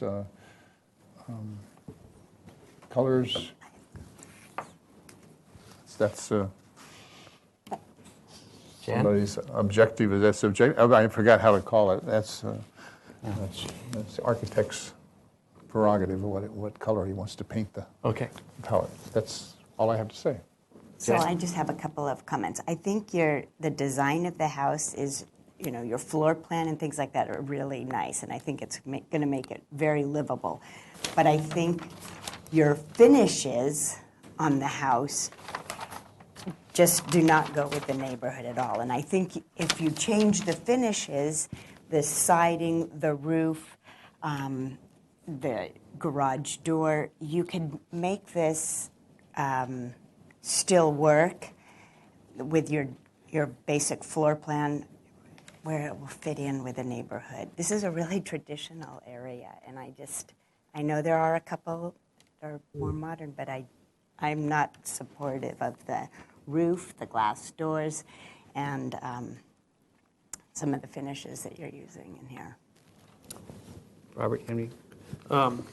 Just a question. Is there fencing around this property, or how is it fenced? Yeah, it's currently fencing around.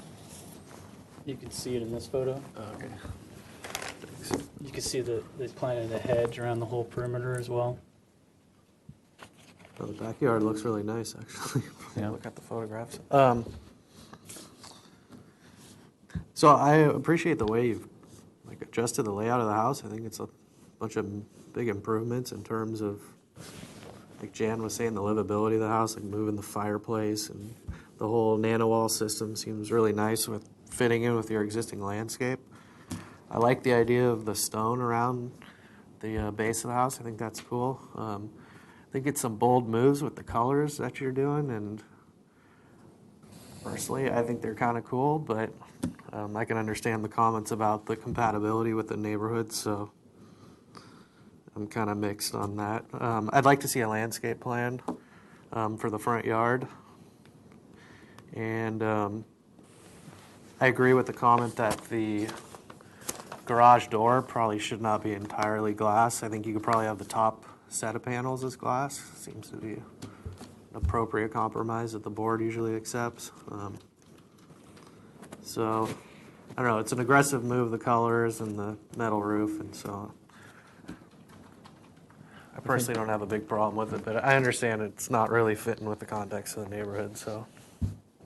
All right, on my comments, yeah, I can't support the standing metal seam roof. I think it's not because it's a bad choice, but it's an already established neighborhood, and in the fabric, it's not appropriate. I'm really concerned about cutting down those mature trees in the front yard. I'd like to see a stronger effort to preserve those beautiful trees. I think that's something that I would like to see explored. I think your color is, like I said, he said it's a little too aggressive for the established neighborhood as well. I think you should make a softer color. And the garage door, I can't support an all-glass garage door either in this particular neighborhood. That isn't to say what you're doing is bad. It's just that, in our board, and as Fred says, our dilemma as a board is to, in an already established neighborhood, it's kind of our purview or to see the appropriateness. And in this particular style, this style is a little too aggressive for this established neighborhood. And for me personally, yeah, the standing metal seam roof does not work. The dark gray color does not work for this neighborhood. It should be a softer tone. It just needs to soften up. And also the glass, I can't support the garage door being all glass as well. So, but otherwise, the floor plan's a good solution. I definitely needs to get this house, viable. So, but it needs a little more study, and I think you need to be a little more sensitive to the neighborhood, kind of letting it, seeing what that flow is, so that you can kind of weigh the contemporary and traditional, make it work together. So, I think the rock is bringing in the neighborhood. But all of a sudden, on top of the rock, you put this really dark siding, and proposing a standing seam roof on top of that, which is going to be dark, and with your choice of colors for the windows, we're looking at a house that just doesn't. It's not compatible with the neighborhood. Even with the other houses that were recently completed? Well, I'll tell you, be honest with you, but this one, that's pretty frightful. Well, I'm not saying that those are good examples, but So I mean, if we were 50 feet away, we Yeah. wouldn't even have to be here. Yeah. Well, So- I mean, that's I.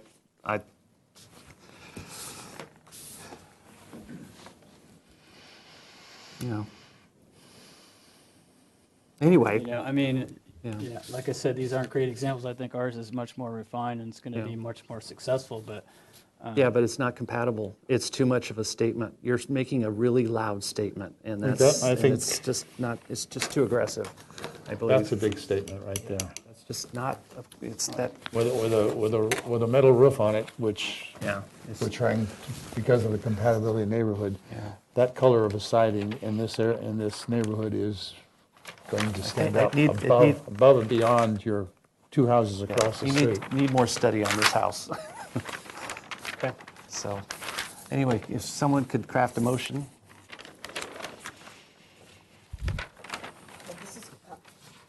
This is for comments only.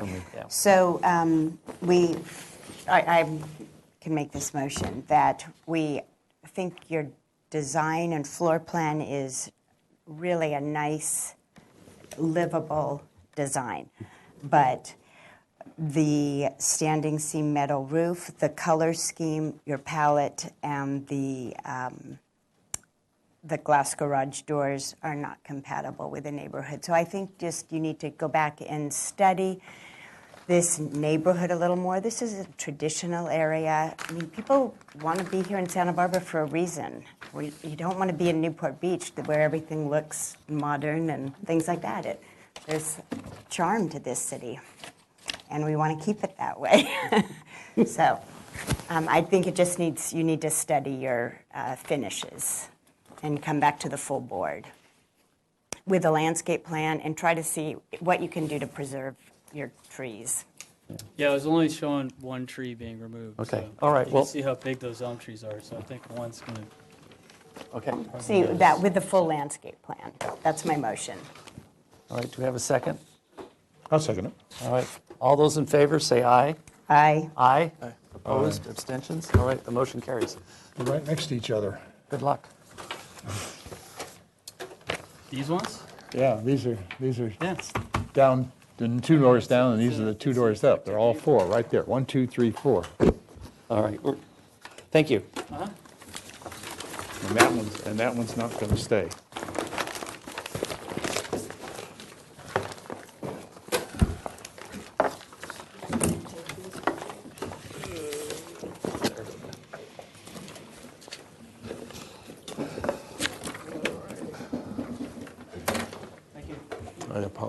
I apologize. For what I did a year and a half ago. Oh, well. Okay, let's go to, first of all, before we go to the next item, with regard to the last item, even though I excused myself, that property does not have a yellow sign. Yep. Oh, I'm sorry. Didn't say that. I meant to. There's no yellow sign on that property. On the one that we just reviewed? Just looked at. And I believe it needs to have one. And I can tell you right now, if the neighborhood knew this was being reviewed, you'd have a room full here. So you need to get that notified, please. Yes. Yes. Interesting. Okay. When I was there this afternoon, I talked to the owner, and he knew nothing about a yellow sign. Wow. So this project does not require mail what I noticing, asked and him. that's why it. Why does that not I would require? like the staff to rethink and relook at that. This house is being completely redone, and not to have it signed is inappropriate to the people that live in that neighborhood. So, David, I'd like the staff to relook at that. Okay. We would have a room full of people because that's that's- four doors down from one that we've. That is controversial architecture Yeah. that he's introducing. It's controversial. The two houses across the street, we have a very traditional two-story, two of them, and then right next door to them, we have these two houses that we've gone through us that are everybody's trying to copy, and everybody in the neighborhood does not like it. Understood. The noticing requirements are in our ordinance, so that would be something that would need to be restudy. changed. Like Fred said, we should Like it restudy that. re-reviewed, please. Yeah, That we can bring it up to staff and council, perhaps. please do. Okay, thank you. Okay, let's go to item, we're close to it. So item number 7, 881 Paseo Ferrillo. David, I've got an updated set. No changes, just more detail. Oh, I remember this house. I just have one.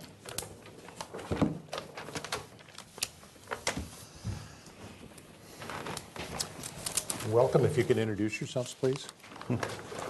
It's Greg Chrisman with AB Design Studio. Hi, Davidson, property owner. Okay, welcome. Okay, this is here for project design approval, and final approval is requested. Project must comply with the staff hearing office resolution number 044-18. Project was last reviewed on June 11th, 2018. Mr. Miller, do we have comments from our June 11th meeting? Read those, please. Yeah. Number 1, the board supports the overall style and architecture of the building. Number 2, the east side hedge height of 24 feet is aesthetically appropriate as proposed, since it is understood that the 15-foot required setback is a guideline and not a requirement. Number 3, the west side deck is acceptable as proposed. Number 4, the south side deck extension on both levels are acceptable as proposed. Number 5, even though the proposed deck extensions encroach within 2 required interior setbacks, a majority of the board found the deck extensions aesthetically appropriate, compatible with the existing neighborhood, within acceptable proximity of adjacent homes with no privacy impacts, and found them to be consistent with the Single-Family Design Board guidelines and city ordinances. Action taken by Miller, seconded by Motisha. Sweeney opposed. Okay, thank you. All right, if you could share with us how you address those comments and any other changes you may have made.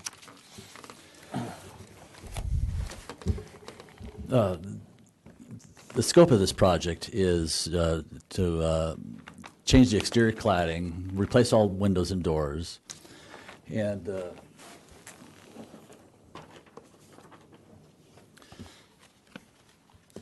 get a copy of those comments here.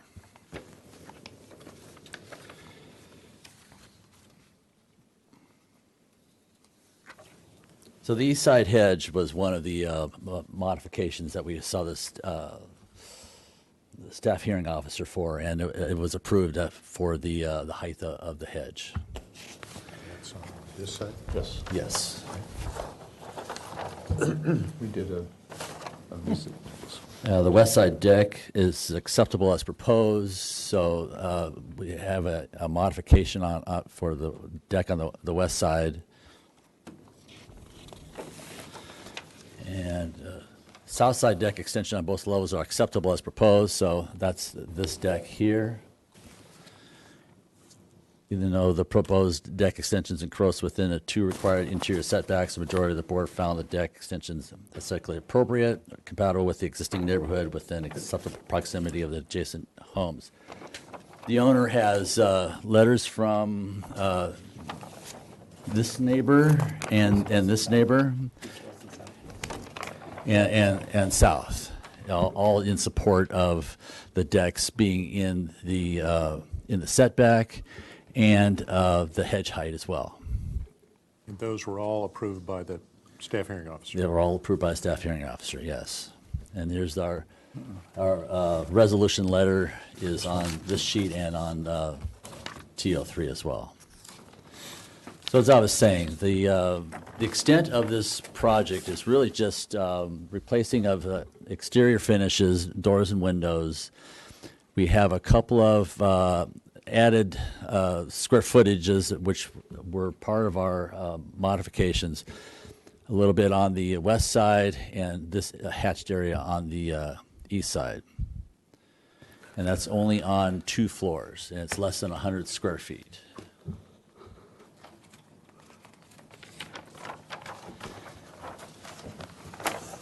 This is the existing house. This is the south elevation, same here. This is the north elevation of the house between it and the garage. Same with this one. And then these are some of the details of the siding. This was built in 1974, and hasn't been a lot of maintenance to the exteriors, and the neighbors are anxious to see it updated. This is the view from the street, some of the silhouettes.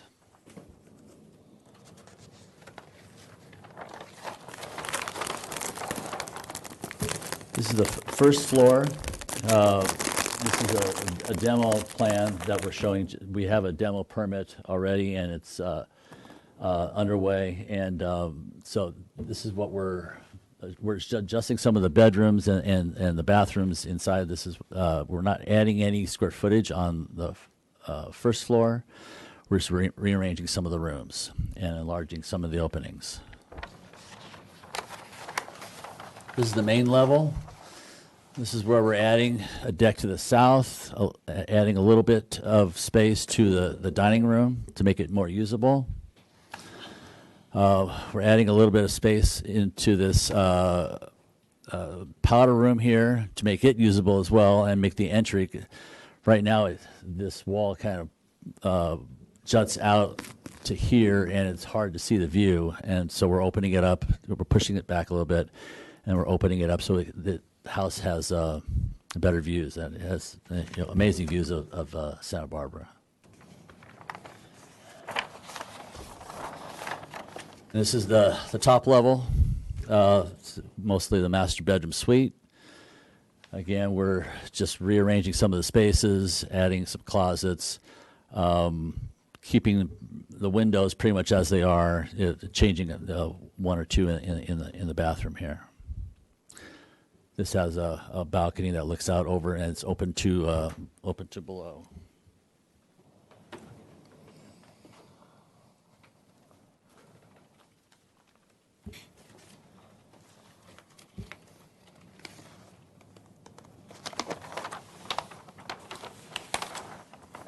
This is the existing north elevation. I'm sorry, this is the existing north elevation. You can see the siding. It's completely siding, and they got these jalousie windows that don't seem to really have any kind of rhythm or pattern to them. And this is what we're proposing. This is going to be replacing the siding with stucco, and then some hardy board plank vertical siding. This is some samples here of what we're proposing, and it's pretty close to the color that we're proposing as well. Some light fixtures, cable rails, new cable rails for the railings, and limestone finish and burnish or steel trowel finish on the stucco. In certain, we have control joints.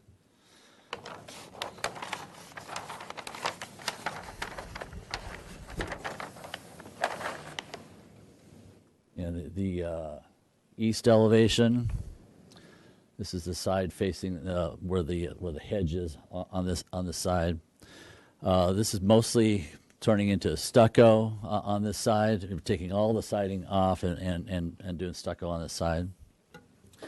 You can see some of the deck and the deck extension here on the south side.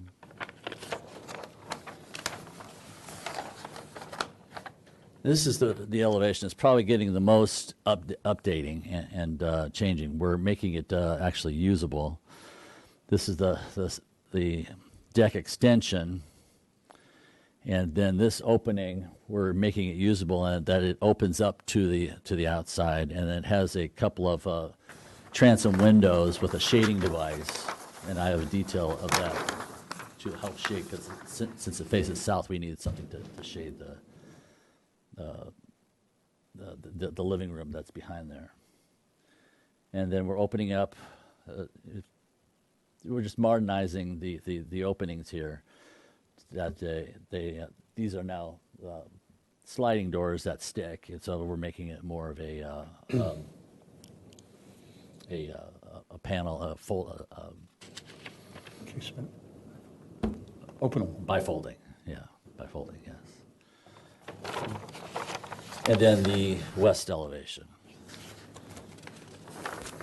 We proposed, again, we're replacing some of the siding with stucco, and then the railing, it's cable rails, and some of the windows are getting updated as well as the front door.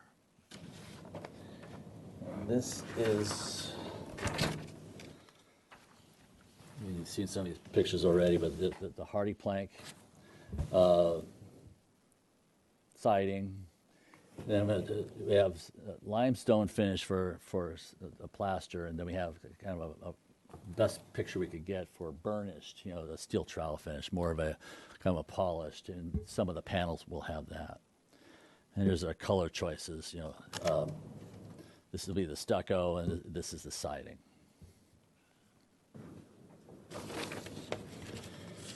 We've got doors and window schedules.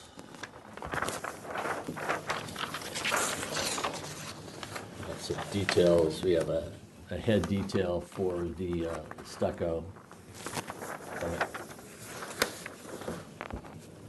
All aluminum. That's the brand. It's weather shield windows.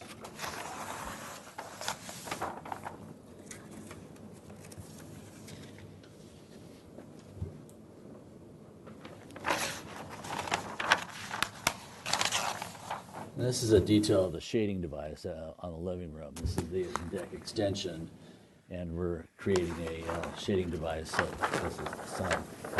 We're helping control the sunlight into the living room, and be able to have a large glass opening. Having windows below it and above it? Yes. You're hanging it in the middle. Okay. And some of the details to go along with that. This is our cable rail deck detail. And that is it. Thank you. Okay, before we go to questions and comments of the board, is there anyone in the audience wishing to address the project? We did get, Mr. Ing, we did get one piece of communication. I think you all received that it's this just the one afternoon. from Lon Bailey. Yes, and did we get anything else? No, that's the only thing we received. Everybody had a chance to look at this letter? Did the applicant see this letter? Just now. Yes, you just get in there. Okay. All right, if there are no further comments and no further communication, the chair will close public comment and bring it back to the board for questions and comments. The applicant is seeking project design approval and final approval. Questions? What did you decide on for your garage door?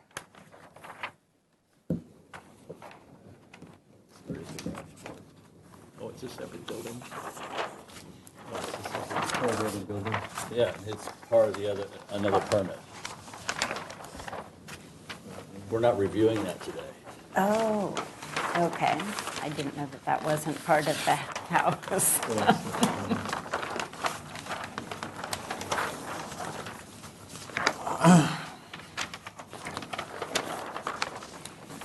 Okay.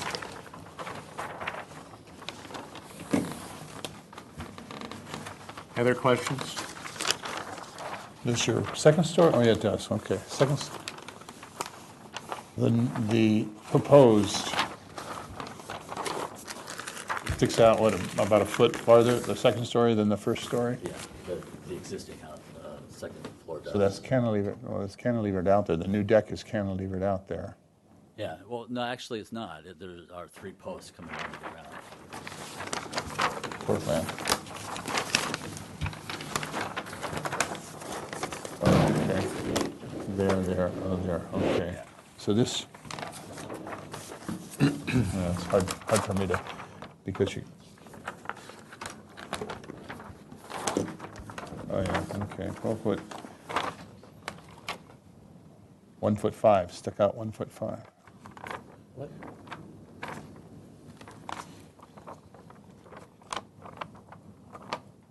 No.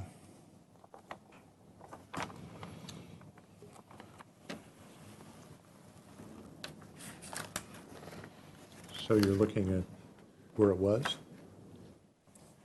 I'm just comparing one,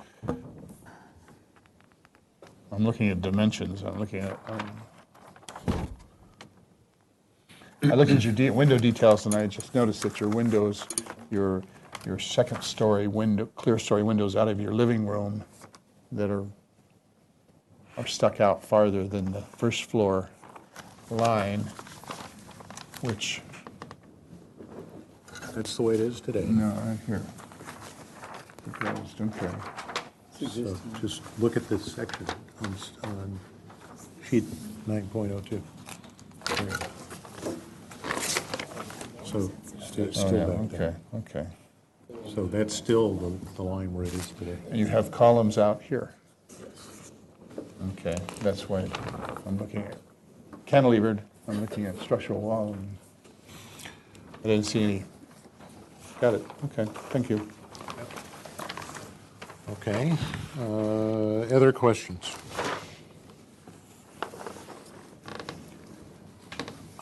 Can I go back to the 902? So you have a detail here. I wasn't able to read them all.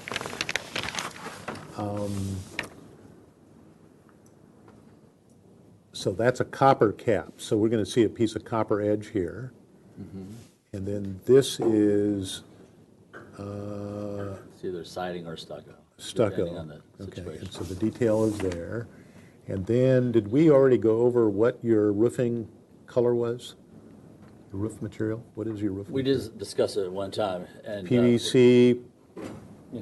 welded clad metal. What is, single ply. So what's the color of the single ply? Beige. Okay, do you have that on the color? Gray. Do you have that on the color board? No, I don't. That's what this letter addresses. One of the things this letter addresses, so it should be It should on be the drawings. noted that the roof is inset from the edge I know of- it has a parapet. Yeah, I yeah, understand it. Okay. I understand it. All right. But somebody's still going to see it from. You're going Yeah, to from if you're at the high enough angle. You're going to still see it. Okay, it's a tree. let's go to I actually other. cut down a tree for this. Let's go for the other questions. Color board, railing, deck. Oh, deck material. That's called out somewhere, right? Oh, here. Where am I seeing the deck? Right here. So that should show up on detail 4. Detail 4. Right there. So am I reading that? Is this inside? Is outside? This is outside, right? Yes. Okay. So what's the deck material? Do we know? 2x6 Douglas fir. So it's a Doug fir. Is it getting painted or stained, or do we know? It's stained. Okay. So kind of like what's in that picture? Is that what you're? Yes. Okay, but that's not on the color board. Okay. No. Okay. And then the railing also is going to get stained, correct? Yes. Okay. And the verticals are going to be black like that picture? Yes. Okay. So that's there. Roof color we talked about. Okay, and then this is a question to David. David, they're going after a separate permit for an AD, accessory dwelling, ADU. Yes. And that's part of the garage or below the garage or something attached to the garage, correct? So that's why it's a completely separate permit? I think we went over that last time. Yeah, we did, and I just Yeah. want to remind myself what was decided. Unfortunately, I wasn't here as part of Okay. the prior review, so it's difficult for me to answer that So, question. well, but Mike, it's a general question. So if they're proposing an accessory dwelling unit, which this board does not review, Yes. and it's not part of the garage, but the garage is part of the building that's in, do we have purview over the garage? The garage, if it's not parking for the ADU, can be reviewed by the design review board. But we don't know that at this point, because there may be a parking requirement for the ADU in that garage. Unfortunately, I don't know the plan. Okay, I'm not so we familiar with the don't plans know for that answer. part of the project. Okay, what I'm getting at is, what I've seen is people will use the ADU to get around us in our decision, and it has to do with this letter. And I think you understand, this board is very, very particular about where glass garage doors go and don't go. It's not that we have a policy that says you can't have them. In fact, we just reviewed a project earlier this afternoon where it was perfectly fine. But that's something that we're looking at. And I really want to be careful that we don't, and this is to the staff, that we don't present a situation where somebody gets to do something that this board would have purview. Now, it may be that we don't have purview over it, and so be it, in which case this neighbor then would need a response, because I'm sure this neighbor is going to watch. I'm going to watch. I have friends that live up in this neighborhood. I see this street quite a bit, so I'm going to watch. So that's just something that I think needs to be checked, and if there is a purview piece, then the board ought to be informed before we, in my view, give this final, but we'll see what everyone else says. Okay, so with that, let's go to, if there are no further detailed questions, let's I go. have just a quick Yeah, question. Yes, go ahead. Sorry. I don't know if the landscape was ever really discussed in the presentation here, but this area. What sheet are you looking at? I guess the front sheet. Yeah, it's sheet T01. Oh, okay. So you're proposing like concrete slabs with lawn in between them, and then like an area lawn that's. And then, what is the extent of any other landscape improvements here? I see you labeling hedges, but it's only kind of internal here between the primary unit and the garage. Is that correct? Yes. The idea is really to preserve what was there, just upgrade it and clean it up, and keep the trees that were there, preserving all the. There's a few oaks and some other trees that exist, and there's a little bit of a rock wall that we're preserving, and then putting down mulch. So it looks like most of the site's going to be covered in mulch, from what I could read here. Yeah. It's this here? Sure. Yeah. Where is the legend? I don't see a legend. All right, well, whatever. Well, 25. it has No, a 25. What's 25 say? Mulch. Okay. There's a grade difference down here. The bottom section, it drops off about 6 feet. Yeah, see, there's a There's a grade big line wall there. down there. 146, and We then thought the playground area, falling, so you're dropping at least 2.5 feet down in here. Okay, probably more like 5. because it drops from here to there. Okay. This section is all underneath the walkway. This lawn and your concrete with the lawn, you're planning on spraying over all that? Is that to irrigate it? Is that kind of how you'd accomplish that? Do you have an irrigation plan? No, we don't. I think it's going to be Mexican pebble in between. And the legend says it's St. Augustine grass for the new lawn. I don't think. Okay. It's too much work. So are you not doing that? We're a small section. Are you not doing that? Um, Not gonna Sounds do like the you grass? know it. Yeah, it might be. It says 8 is this area is? Yeah, that's grass, that's correct. Yeah, that's a So small that'll- area that'll be a patch of grass. It also said there was going to be grass between the concrete. I was just identifying that. It looked like you're planning on putting a lawn, Yeah, a lot I of think lawn out from a here. That maintenance- Yeah, from a maintenance person. That space, this section's the lawn space, and it's not that large. It's probably 20 feet by 30 feet. all right. David, just to follow up on a landscape issue, they're here for final, and typically we have to review that this looks like a final set of drawings. They don't have an irrigation plan, so does that prohibit us from giving them final, at least at this meeting? If it's the board's request that they provide that, then you can request that of the applicant. Okay. But I don't know that every landscape plan has irrigation plan requirement necessarily. All right, thank you. Okay, further comments? Okay, the applicant's requesting project design approval and final approval. I guess one more comment, the color of that, the dark, is that like a burnt umber, or is that, what is that? Can we put that so the camera can see? It's a dark gray. Dark gray. This? Yeah, it's called Dark R&R. bronze or something? Dark bronze? Isn't it? Yeah. Doesn't seem like a gray, it's more like a Where brown, is- dark brown. Where is that going again? Maybe that would be helpful. That's what you said the siding was going to be. Yeah. Oh, But it's only in oh, certain locations. There's a lot of places. So, Oh, this siding. All on the east side, there's a lot on the east side. That's the south. A whole bunch on the east side. There's the Here? west, yeah, that's all the east, everything Well, right here. that's the That's proposed, existing. but Here's the proposed. that's going to be dark, second floor on the west side. in theory, that's going to be dark. Yeah. Not a dark, Whoops. Let's go back. east. All right. Okay, other comments? Pull it one more. One more? page over. Yeah. I want to see how much dark. Yeah.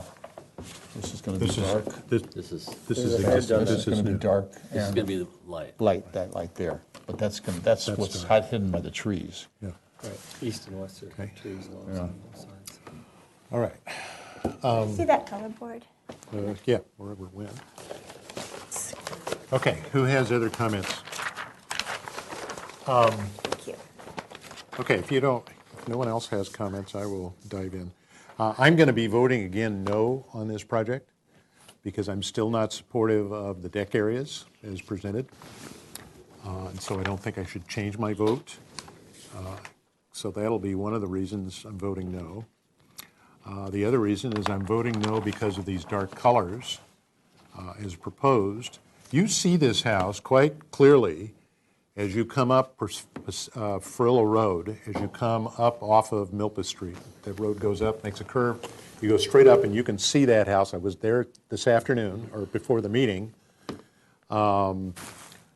because I wanted to check on the neighborhood in terms of glass garage doors, just to make sure that if that subject came up, and I couldn't find any on Paseo Frillo Place, except for the one where we did approve it, the one that was appealed to the city, but that was a glass garage door that's buried in the back of the house, and you can't see it from anywhere. I went up on Frillo Road, I went up on Garcia Road.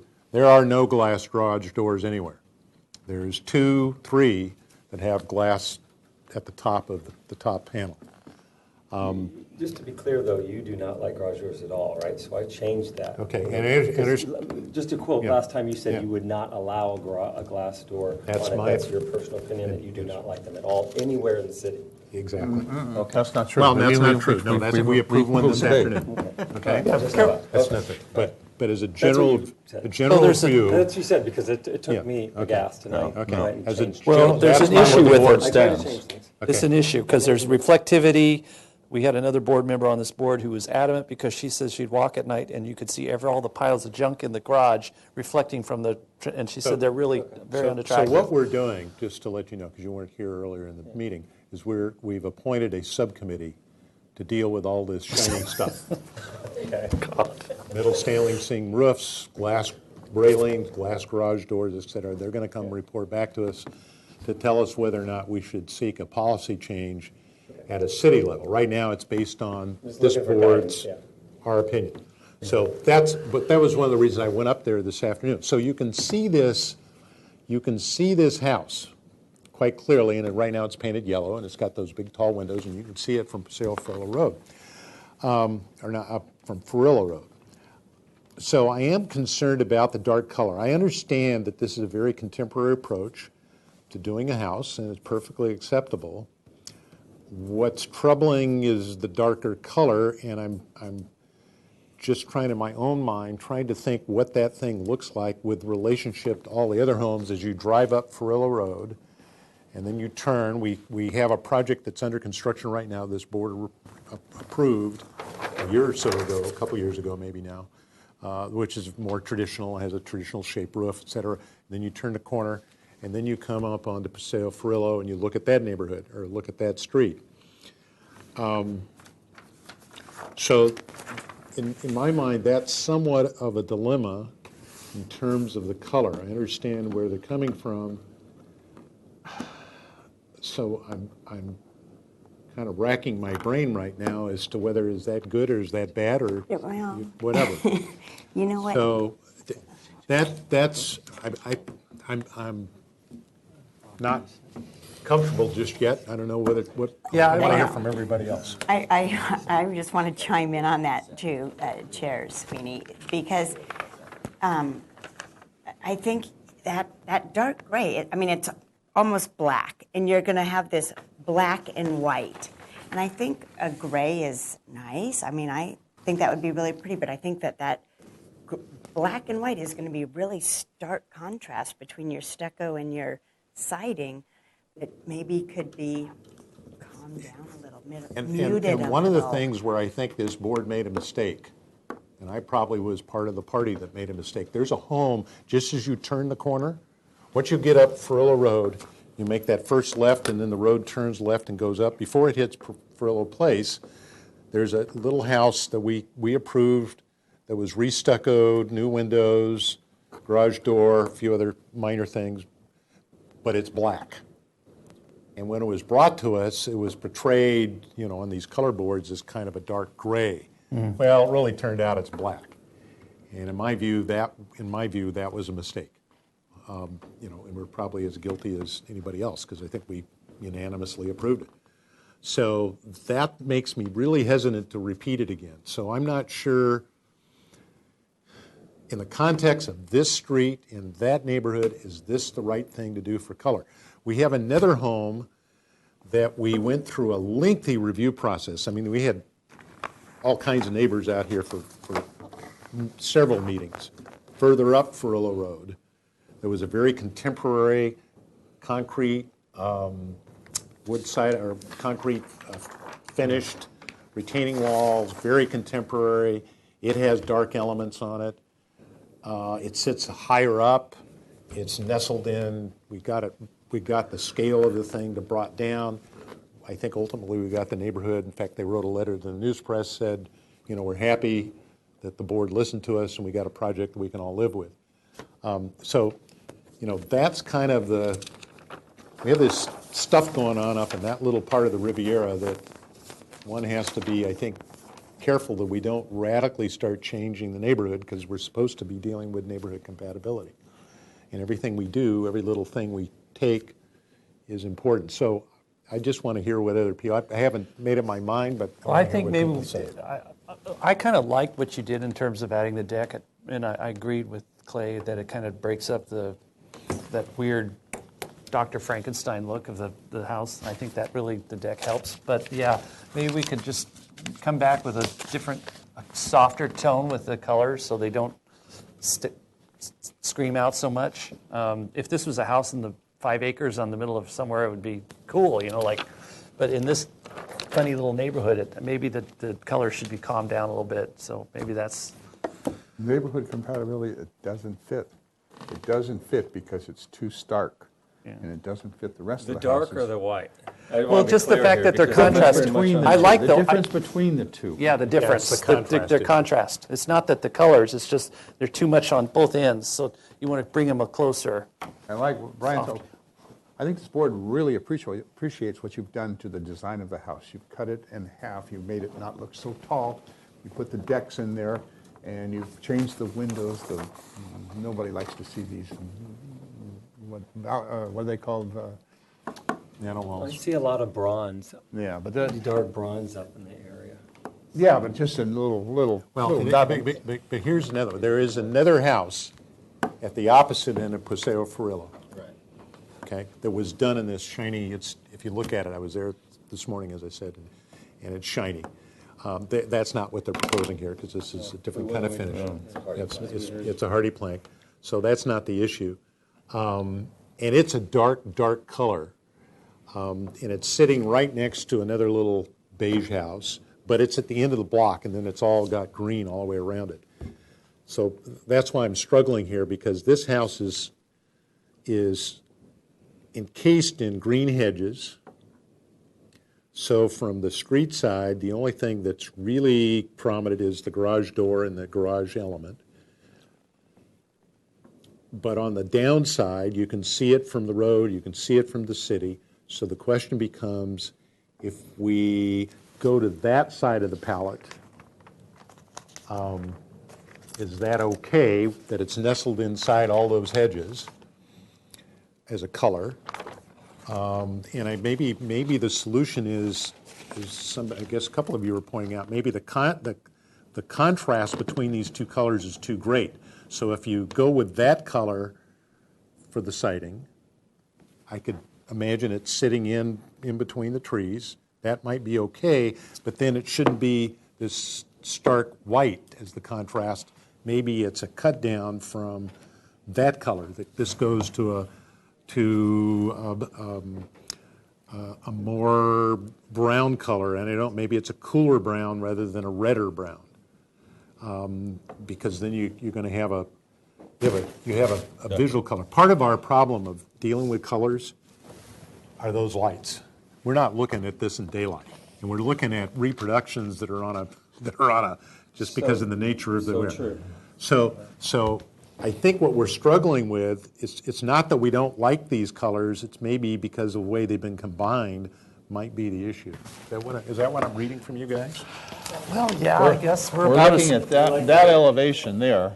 What if we made this more gray? Yeah, well, we're looking at this elevation here. This is the south. This is the new Right, proposed that's the one south. you're gonna see, That's yeah. what we're going to see. Remember other than now, the it's garage. surrounded by all these green hedges. Yeah, but we're looking just at that with green hedges on each You side. see this from the street. So this is Kinda black. nice to see the colors off the elevation. No, but if you go right up, I know I drive that, but it's you go I straight have up, a hard time picking and it up. I look, and I went up there again today just to remind myself, and you do see this piece.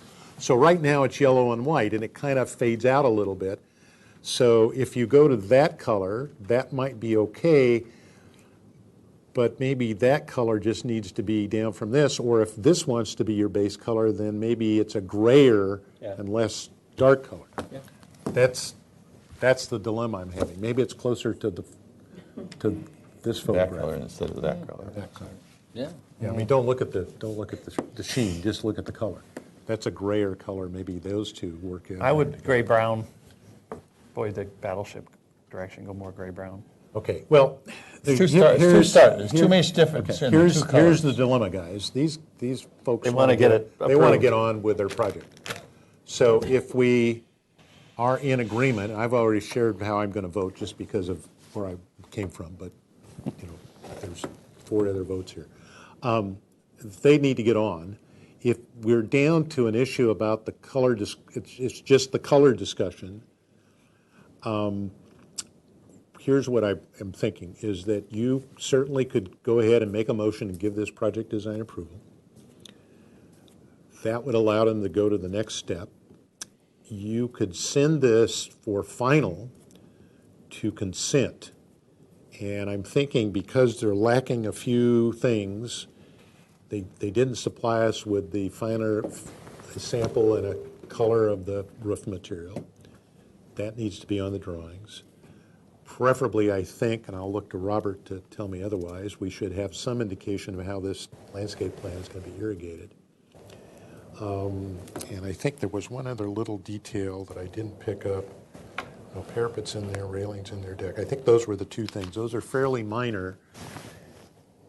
And the issue is, will the consent calendar folks To your left of you. Yes, two sitting next to my, assuming it comes before the end of the year, which I assume it will.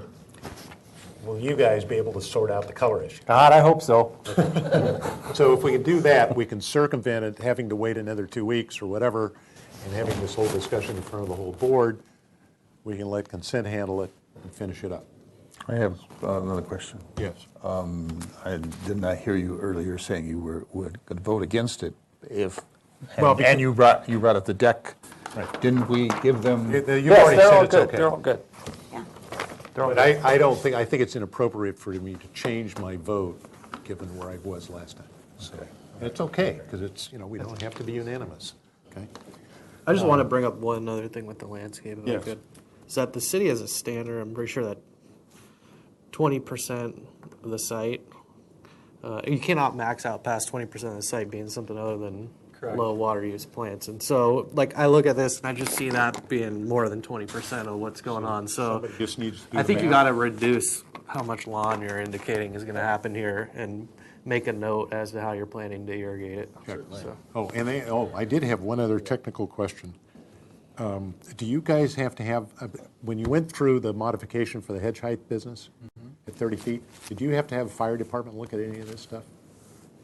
Are they going to have to weigh in on the hedges or Don't anything? believe so, no. Okay.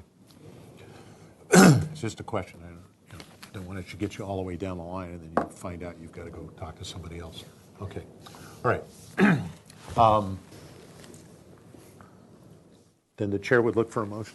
All right, let me see if I can try to, I'm going to give, we move to give this project design approval.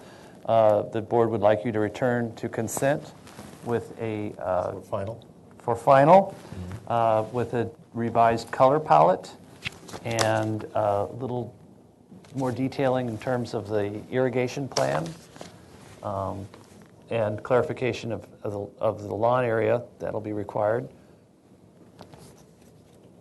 And that's my motion. Okay, is there a second? A what? The roof. The Roof color. color. Oh, and the roof color. Color of the Color of the roof, yes. Okay. Right. Second. That's a second. Everyone understand the motion? Yeah. Okay. All right. Any further discussion to the motion? Hearing none, all in favor signify by saying aye. Aye. Aye. No? No? Abstentions? One no. One no. Okay. Other than that, motion is filed. This has a 10-day appeal period, and you're on to consent calendar. You can work with David to get that scheduled. Okay, thank you Okay? very much. Thank you. Thank you.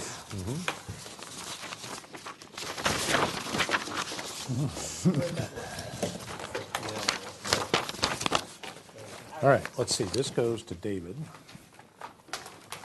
This goes to... Why did you vote no? Because you just voted no last time? Yeah. That's the only reason? Shame on you.